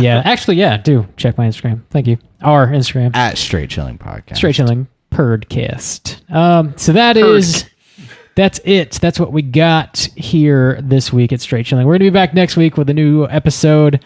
We're going to be talking about a little movie by good Sir Ty West Yes, called my boy. The Innkeepers, as was shit. chosen by Jim G. Baby, our My lovely boy, Patreon supporter. G-Baby. The G-Baby. Shouts outs. He got a sweet, sweet poster. Which one did he get? Us. Hope He won that's the hanging Us on your poster. That's a wall, great- my guy. Yeah. Thanks, G-Baby, for the support, and I'm actually looking forward to rewatching Innkeepers. Haven't seen it in a good while. Yeah. So, Pat Healy, he's my guy. I like It's Pat. tough not to love a Pat Healy movie. Yeah, Cool. that's true. I'll be back in Korea. Soak it up, Rob. That's what you think. Drew's going to murder you as soon as I stop recording. Oh, I thought I was Jesus. murdering old Bish here. Oh, I'm for already hire. dead inside. See, your job's done. Just do me a favor. What's dead may never die. Dead, dead, dead, dead, dead, dead, dead, dead, dead, dead. I don't know what's happening now. Now I'm lost. Yeah, Sorry. we've lost. Take me home, Bob. I'm going to take you home I've never to the murdered Paradise River. The grass is green. Okay. No. Okay. That's all wrong. Oh, is it? Okay, well. Grass is green. And this is it. Grass is not green. Girls are not. Shit, son of a bitch. So, Midsommar. hey, we're going to be back next week with the brand new show, Innkeepers. Until then, please rate, review, and subscribe to us on iTunes. You can follow us on Twitter at STR8_chilling. We're on Instagram at Straight Chilling Podcast. You can send us an email through our website, straightchillingpodcast.com. If you want to join our Slack channel, just let me know via any one of those social media platforms. I'll send you a link so you can jump on that. Watch Justin play video games on Twitch. Twitch.tv Check us out. /Straight Chilling Podcast. you Subscribe on YouTube, please, at youtube.com /Straight Chilling Podcast. Rate, review us. Nope. Subscribe. You can- What do you do on YouTube? Comment, like, subscribe. Subscribe, comment. that bell. Rate, do the things. Smash that button. Do those things. You can also leave Does us this a crew know how voicemail. to end an episode or what? We're nailing it. It takes like 15 minutes. You can to leave hit. us a voicemail at 904-638-3231, and that's going to do it for us. Gentlemen, thank you so much. It's been a pleasure having everybody on the show. Yeah, the It's been five wonderful. cold villains finally matching the track and everything. It's been wonderful. You're welcome. Thanks. Thank you for blessing us, Drew, and Old Bish. Yeah. Old Bish. Randy from the phone. Hey, how's it going? And as always, until next week, everybody, please keep chilling.